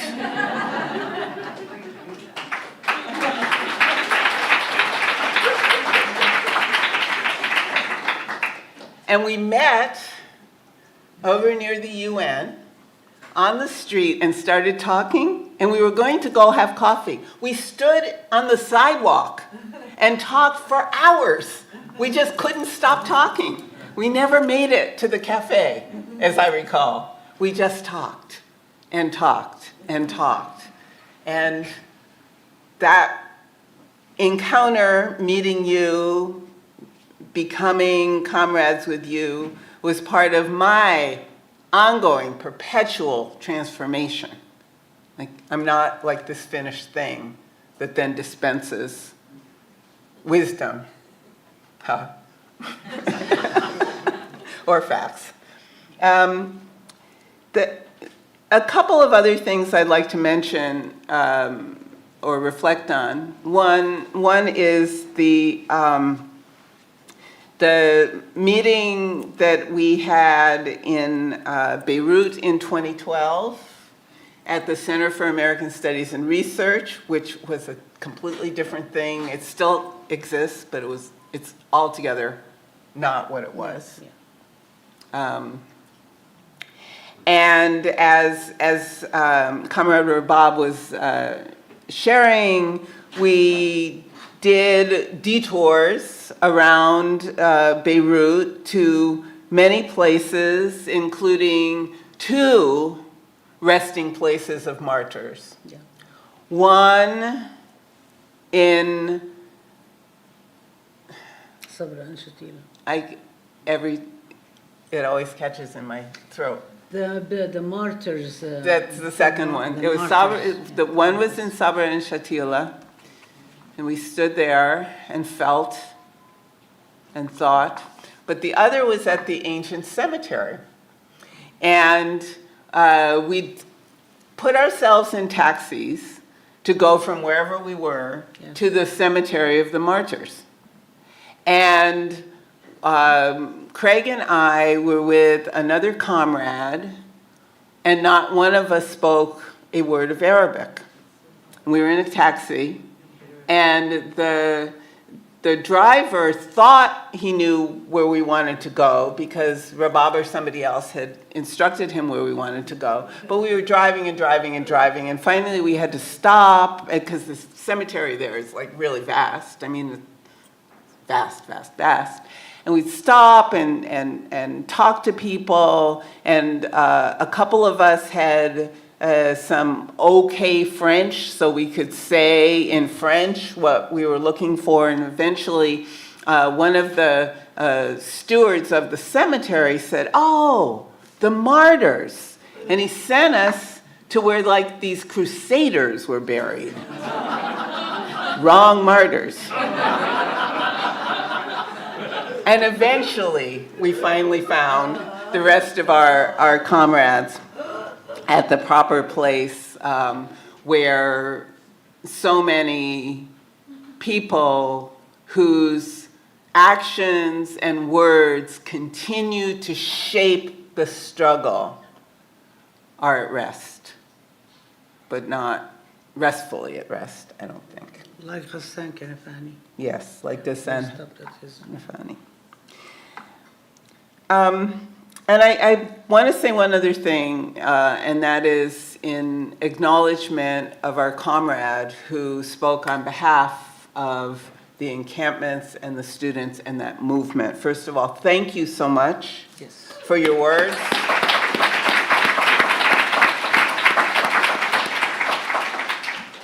There's a meme going around in the internet now. Now there is the internet. That says, oh, universities today are all about community engagement until the moment the community engages. And the two practices we recognize that are happening, especially in university and college campuses throughout the United States today, is that the students who are brilliantly and bravely pushing Intifada in the direction it must go in the context of universities and colleges, those students are being criminalized and infantilized at the same time. Criminalized, we heard about it, but also infantilized, told, you don't understand, it's too complicated for you. As though, as our comrade already told us, so much revolutionary thought and action hadn't emerged in the work and the thinking and the energy of young people. Young people make revolutions, and we old people, elders, come along. So those are the things I wanted to say. Yeah. Back to you. Yes. And I actually remembered when we were in Shatila, we visited the mother of Sana. Yes. And and just remembered now, and she had been from the people who were displaced in 48. And we started asking her questions, asking her in Arabic and translating to the comrades. And by the way, it was a very select group. Not everybody. I wasn't going to take everybody to meet Palestinians. People know I'm Orthodox that way. Okay. But and she spoke to us how it was before the Palestinian movement came to the camps and after. She said, and then one time she said, when the revolution came, we started having electricity. Of course, there is still no electricity or regular in the refugee camps in Lebanon because the municipality is prohibited. But even spreading one line from the other and so on, they were protected by the militants from the movement who were there in prison. And then when the movement was expelled in 1982, and the fighters had to get on the ships and leave, people felt orphaned, and they were orphaned. And this is how Sabra and Shatila massacre took place. But I wanted to, you started talking about the current, what's going on today. So, I think there is a qualitative shift in the discourse, in the tactics, in the strategies from movements in the past and movements today. But I also don't want to throw everything that people have accomplished. The young comrade was speaking in 69 at City College. My reference is 68 and San Francisco State. And I'm always really upset when people only mention Colombia, although now Colombia is God. But at that time, everybody talks about Colombia and free speech at Berkeley, and nobody talks about San Francisco State, City College, Ocean Hill, Brownsville, all the public, all the people's universities always get this, because now we have the elite universities who are speaking, who are producing knowledge, and so there was how do we see, and that was also very much connected with the fight against the war in Vietnam. And it was also, even though it might not have been called abolition, I don't think it was called abolition at the time, people were fighting. I mean, there is a history of abolition, I understand that. This is your expertise, not mine, so I'm not going to tread on that territory. But no, but I think there was always the whole struggle about prisoners, always. I mean, people were in prison. 800 students at San Francisco State were in prison. 2 days ago, it was the 56th anniversary of the 700 students at Columbia who were in prison, again and again. So there is this moment in 68, the war in Vietnam, the demand for decolonizing the curriculum, for making the university accountable to the community, for breaking the so-called walls between the university and the community, and somebody also spoke about it in the first panel, making the universities so hierarchical and so expert that nobody, even people who are conducting the struggle, don't even know the analysis about their own struggle. They need somebody else from the university to come and do a research about them, and then produce it and say, this is actually what you're saying. They say, no, this is not really what we said. But between that moment and what we're talking about today, how can we do you agree that we can actually construct comparative analysis without conflating context and so on? And what is it that we can think about what was happening then, what's happening now? Because we think today that this is the only repression that's going on. We see nasty repression, but we know there was contemporary at that time. We know that people were assassinated. We know that people were kicked in the streets. We know that there was gentrification and so on. So I'm just wondering, is the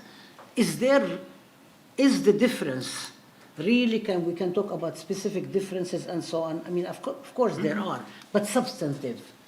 Or is it because we today imagine, since 1980 and Reagan's trying to roll over all the gains that happened in the 60s and say, this is not going to happen ever again, are we kind of like in a neoliberal moment today that people are so complacent to think, oh, this is really, really horrible because it hasn't happened before, and forgetting also all the years in between. How do we think about that? Great question, and this will take us till the time where we have to leave. I have a lot of things to say. One is, even though there are profound shifts that we must all be attentive to, nothing comes from nothing.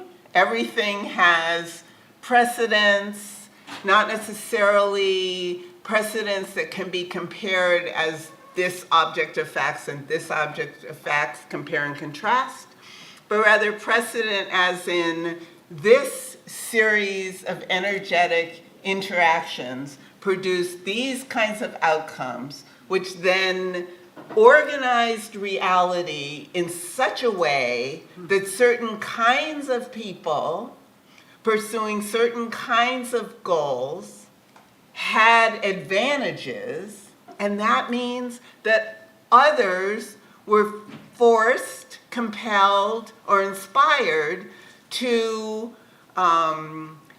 develop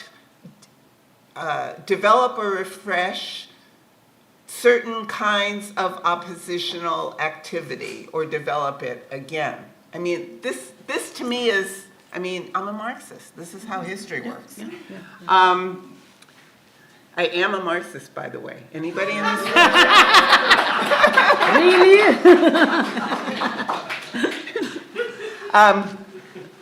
So as we look today at neoliberalism in the United States, we see so many elements that seem to have that seem to be the culmination of a complete qualitative shift that suggests history doesn't matter. But history can never not matter. Like, it can't. Not because of some idealistic notion of what history is. Are you feeling me, Robin? But rather materially, like, you know, what kinds of efforts and struggles history has been made from. All right, so all that abstract stuff is to say, if we look at the student movement today, we can see, for example, recognize all kinds of resonances with the past. There are also resonances with past student movements that some of us know more about than others that might not come to mind but are equally important. For example, on Wednesday evening up at the Maisleys Documentary Film Center in Harlem, our comrade Kazembe, who's the executive director up there now, screened Finally Got the News on May Day. And in Finally Got the News and in the actual history of the League of Revolutionary Black Workers, we learn about the resonance of the anti-racist, anti-capitalist struggle in and around the automotive industry and Arabs in America and Arab America and Palestine. And this is from 1970, but the school is not Columbia. The school was Wayne State.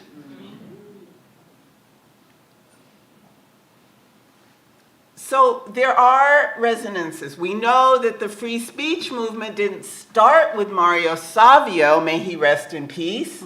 It started at a historically black college in North Carolina, did it not? That's where it started. So nobody suggests that Mario Savio ripped off some black students from North Carolina or South Carolina. Somebody remember which is which? I think North Carolina. North Carolina. Maybe around Raleigh and you know the Shaw University and right. Yeah. But the point is that certain kinds of contradictions produce behavior, which is to say responses, that are built from struggles that preceded them and that therefore, you know, emerge as really similar kinds of activity, whether or not those activities are self-consciously connected. So Mario Savio and the brothers in North Carolina. Or all of the work that's going on today around land use and land control, wherever we look. Whether we're looking at South Africa, we're looking to Palestine, we're looking to Brazil, we're looking to Indonesia.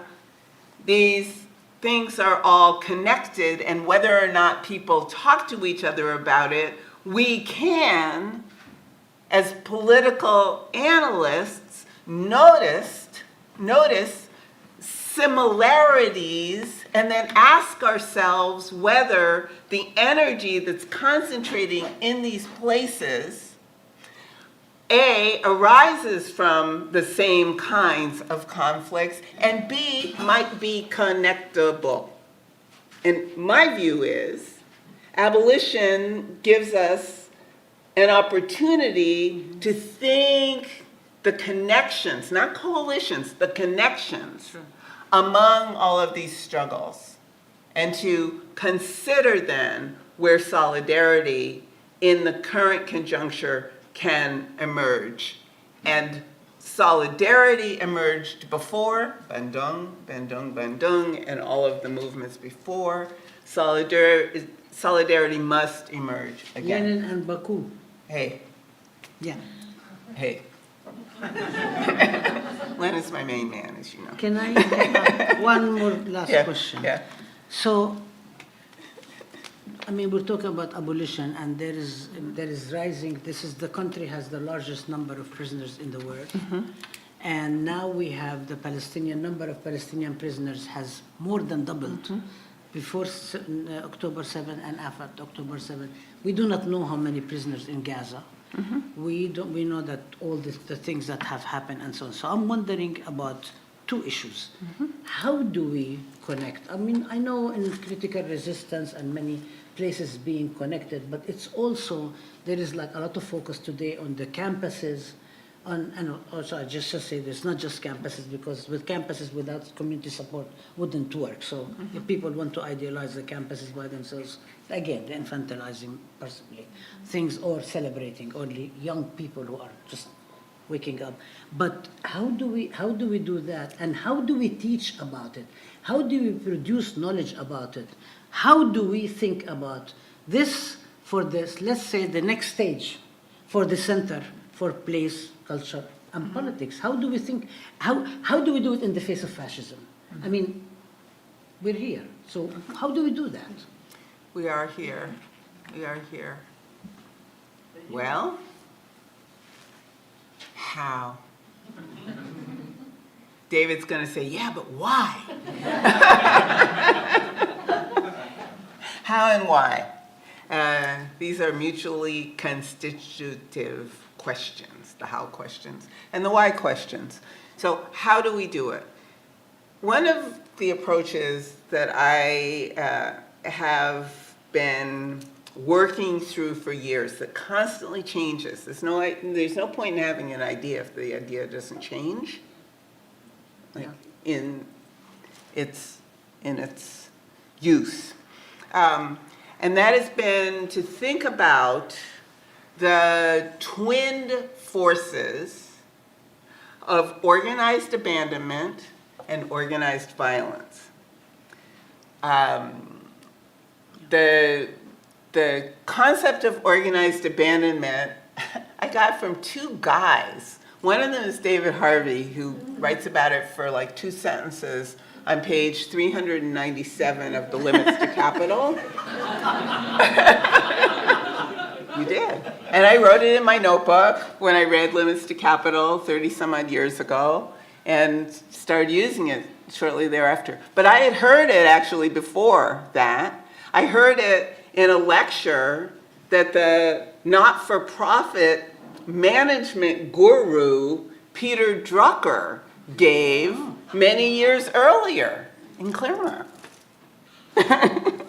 Yes. And it kind of like I heard it, but it didn't stick. This is kind of what I mean also about ideas changing. So Peter Drucker would not have recognized what I'm talking about now, but I don't care. I'm still using the phrase. David does recognize, and then I've run with the phrase. And thinking about organized abandonment allows us to think across the entire range of how people become vulnerable and how people become conscious Yeah. of the forces that have created their vulnerability, whether it's settler colonialism, resource extraction, gentrification, criminalization, forced migration because of climate, because of conflict, because of denationalization, is Javiela here? And others, because of other factors that have, as a young person said last week, and I'm embarrassed I can't remember his name, but I'll look it up, that other factors that have, quote, inflamed borders. I love that phrase, inflamed borders. That all of these forces are constitutive of organized abandonment, right? If a factory leaves, organized abandonment. If the mayor, the fascist mayor who is an officer of the law of the city of New York, cuts funding for education, healthcare, and libraries, that is organized abandonment. When the city of New York decides that putting in what's called gray infrastructure, which is to say large-scale capacity for the built environment to withstand the pressure, the wetness of the storms to come under climate change. When the city says, no, we can't do that anymore, it's too expensive, we have to convince the luxury real estate developers to do it building by building by building and give them rewards for doing it. That is organized abandonment. All of these things are organized abandonment. Now, all of the crisis and churn and displacement and vulnerability that these organized abandonment around the planet produces, pushes people out of their homes, out of their jobs, out of their neighborhoods, out of their communities, out of their relationships, into movement, whether the movement is to long distance migration, short distance migration, or something else. It interrupts. And that produces a social churn that the forces of organized violence have aggrandized to manage and control and create their own power over the last 40 or 50 years. They already existed, but they're more powerful today than ever before. They're more powerful today than ever before. Whether we're talking about military, private cops, public cops, they're all of them all powerful today, more powerful today than ever before. So it's in this clash at the edges, which can be really deep, really thick, of organized abandonment and organized violence, that people struggle. And what I propose is for us to think about abolition not as a way of more eloquently lamenting the miseries of this world, but rather turning inside out, think about and recognize and notice and build the various ways that people rehearse their own emancipation, whether it's in encampments, whether it's in pitched struggle in the street, whether it's in Abishali building houses in South Africa and defending communities, whether it's the MST doing land occupations, whether it's others doing building occupations, all of this, to me, is what abolition is. That's it. Abolish the structures, the repressive structures. Yeah. So, you're the bosses. We're on time. Okay. So, just to conclude. Okay. thank you, CP. And CP, CP, in my mind, it's always Communist Party. I mean, that's how. That's all right. Thank you for putting together. Again, we're having a very interesting day tomorrow, so people should be there bright and early in the morning. Don't sleep late. Telling that myself too. Thank you, Ruthie, for being you, for everything you're doing, for continuing to not give up, to study, to teach, to research, to expand, to think, to enable the imagination to run wild and run as wild as it is, and really, really build a cadre, if I may, Love that word. of scholars, who are become mentees but become also colleagues, that produce the kind of knowledge that is really necessary, necessary and urgent in order for us to respond to today's world and to be able to fight the forces of fascism. So we will never ever not become afraid. We will become afraid, but to figure out how can we manage the fear in order for us to come collectively and build with each other. So, thank you, comrade. I want to say something else because we have time, I have something to do. and then you can Yeah. say some more. I want to say a few more things that I wrote down and forgot to tick off. The first thing is the day that Rabab and I met. Do we also meet at the airport? Because I don't remember that. I think we met at the airport, and also I was working at the UN as a journalist. Well, that's and where we met on the street. We had to do That's where we met on the street, but I didn't remember meeting on the outbound part at the airport. All right. When I met Rabab in March of 1990, I was a dropout. Rabab mentioned Yale. I went undergrad to Yale, and I also did an MFA in dramatic literature and criticism. And I was done with that in 1975. I was out of school for a long time before I found my way to, of all things, geography. So in 1990, I was a dropout. I just want you to understand, I wasn't a professor, I was a dropout. I was an organizer, I did a lot of work, I was in a million reading groups, all of that. But I was not a professional intellectual. And those of us who get to be professional intellectuals are very fortunate, because there are many, many intellectuals in the world whom I encounter every day, most of whom do not get to be professional intellectuals, which doesn't make them any less intellectuals.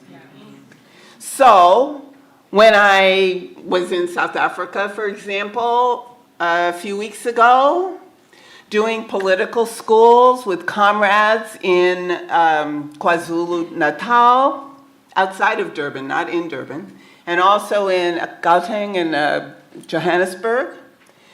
Many of the intellectuals who were part of that school were probably, but I don't know, modestly educated, which didn't make anybody any less brilliant than anybody who had had the advantages of a Rutgers education or a Yale education or a CUNY education. We all know this, but it's worth repeating out loud. That at the political school, we came together to learn together. It was no different from Cpcp, right? So I was in charge, so I might have used a heavy hand and kicked somebody also. The point, though, was for us to, I'll just ventriloquize Marx again, to interpret in order to change, but also that meant that at every moment we were changing through interpreting as well. So that's one thing. The other thing is that, and I'm going to pick up on a note that David started us off with rather early on in reminiscing about Neil, who I didn't know when he was a grad student, was a graduate student at Johns Hopkins. Neil was my advisor, by the way. So I am David's dissertation granddaughter. Thanks, Gramps. But David mentioned how the practice produced the idea. And again, it's the dialectics of thought and action, of thinking and doing, however you want to say it, however the summary of this dialectics is meaningful to you is what matters. So just as I don't walk into the center and think everybody should sit quietly with their notebooks open and listen, or that anybody should sit quietly while somebody pontificates, at the same time, listening is an art and a craft that we must all work on all the time, because practice makes different, and we become different listeners as we practice listening. And doing things better in the field, in organizing, demands better listening, better noticing, better seeing. I want to say one last thing, and then I'll give the mic back to Rabab. The poster and the bag, fabulous swag, it's designed by my comrade, the great Shalene Rodriguez.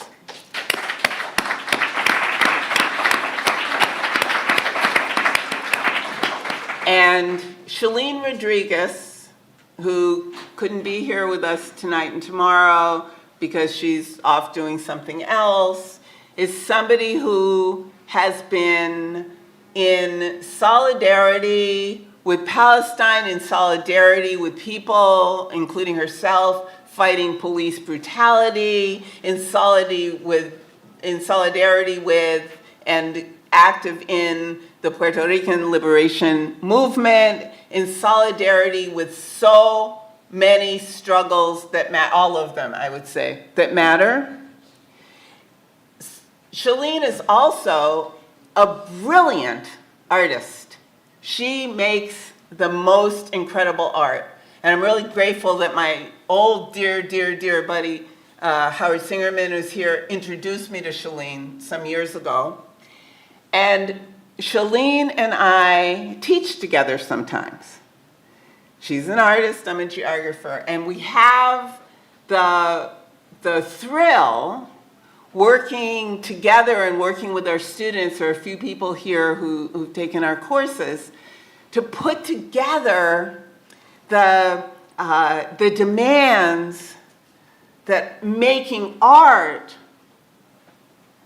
put on one's, an artist's, capacity to notice, to see, to recognize, to understand, but also to do things, to manipulate, to change. And what geographers do, to notice, to see, to understand manipulation and change, to ask themselves the question, not where is Nebraska, but why is Nebraska? And putting these groups together changes everybody. And, if I have a motto, it's change everything. I give it back to you. Thank you. I wanted to, by the way, I was also a school dropout when we met. And I think we had the conversation one time when you were in grad school, and you were debating whether this was the thing to continue or not to continue. And I went to grad school. I actually went back to education because I thought, people are not listening to me as an organizer. If I have DR in front of my name, people will listen. Honestly, I mean, really, that's the reason they do listen more. And I think it's also being able to actually understand all the various ways to do it. I want to say one last thing before I do I think what I want to do, is that it looks bad. It looks grim. It's over 35,000 people killed. People are under the rubble. We do not know where people are at. We are facing mass graves again and again and again. We're facing torture. All the things that are really gruesome, that many of us don't like to actually share images of or speak about, because I think even engaging in the politics of enlisting sympathy momentarily for emotional purposes rather than actually convincing also people. I mean, I'm not saying that emotions don't have a place, but convincing and winning people that this is really in all our interests. Justice is indivisible or our interest. I really believe that we will win. I really believe, and I do not believe that people will continue being steadfast under these horrible conditions after 77 years, after this huge, humongous massacre and killing that's going on. And we're inspired by movements also around the world. We're not the first. We're not going to be the last. We're not exceptional. We will win. It's just a question of us to be able to stand a little bit more, to resist a little bit more, to experience sumud, which is in Palestine, in Arabic, steadfastness, to stick with each other, support each other, have each other's backs. And this is actually what happened today, having the students speak, having you speak about the students and so on. For all of that, Ruth Gilmore, I want to give you a symbol of Palestine. This is made in a Palestinian factory in Hebron. This is handmade. And you know, I don't give Palestinian things to anybody. I hate to pass on my part of our struggle. We are so honored that you are honorary Palestinian, not that we can give citizenships, but in the struggle as a project for liberation.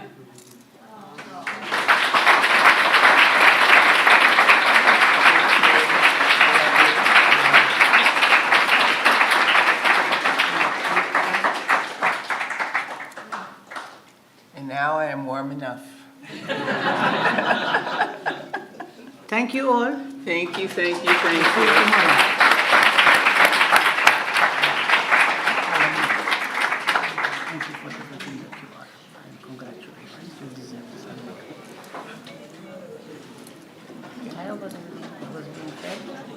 Fair? Yeah.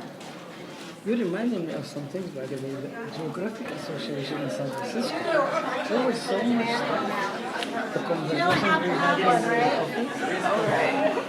I'm not going to do it now. Yeah. Should we do it? Oh, standing. Yeah, better for me. Thank you. You're going to share it with us? Yes. I keep forgetting to take pictures.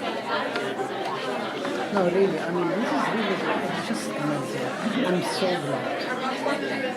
And I'm so glad now, personally, that, you did struggle a lot. And you struggled and you fought against the powers that be. These are vindicated. That's the ultimate. I was saying to some young people in this room a week ago, that, you all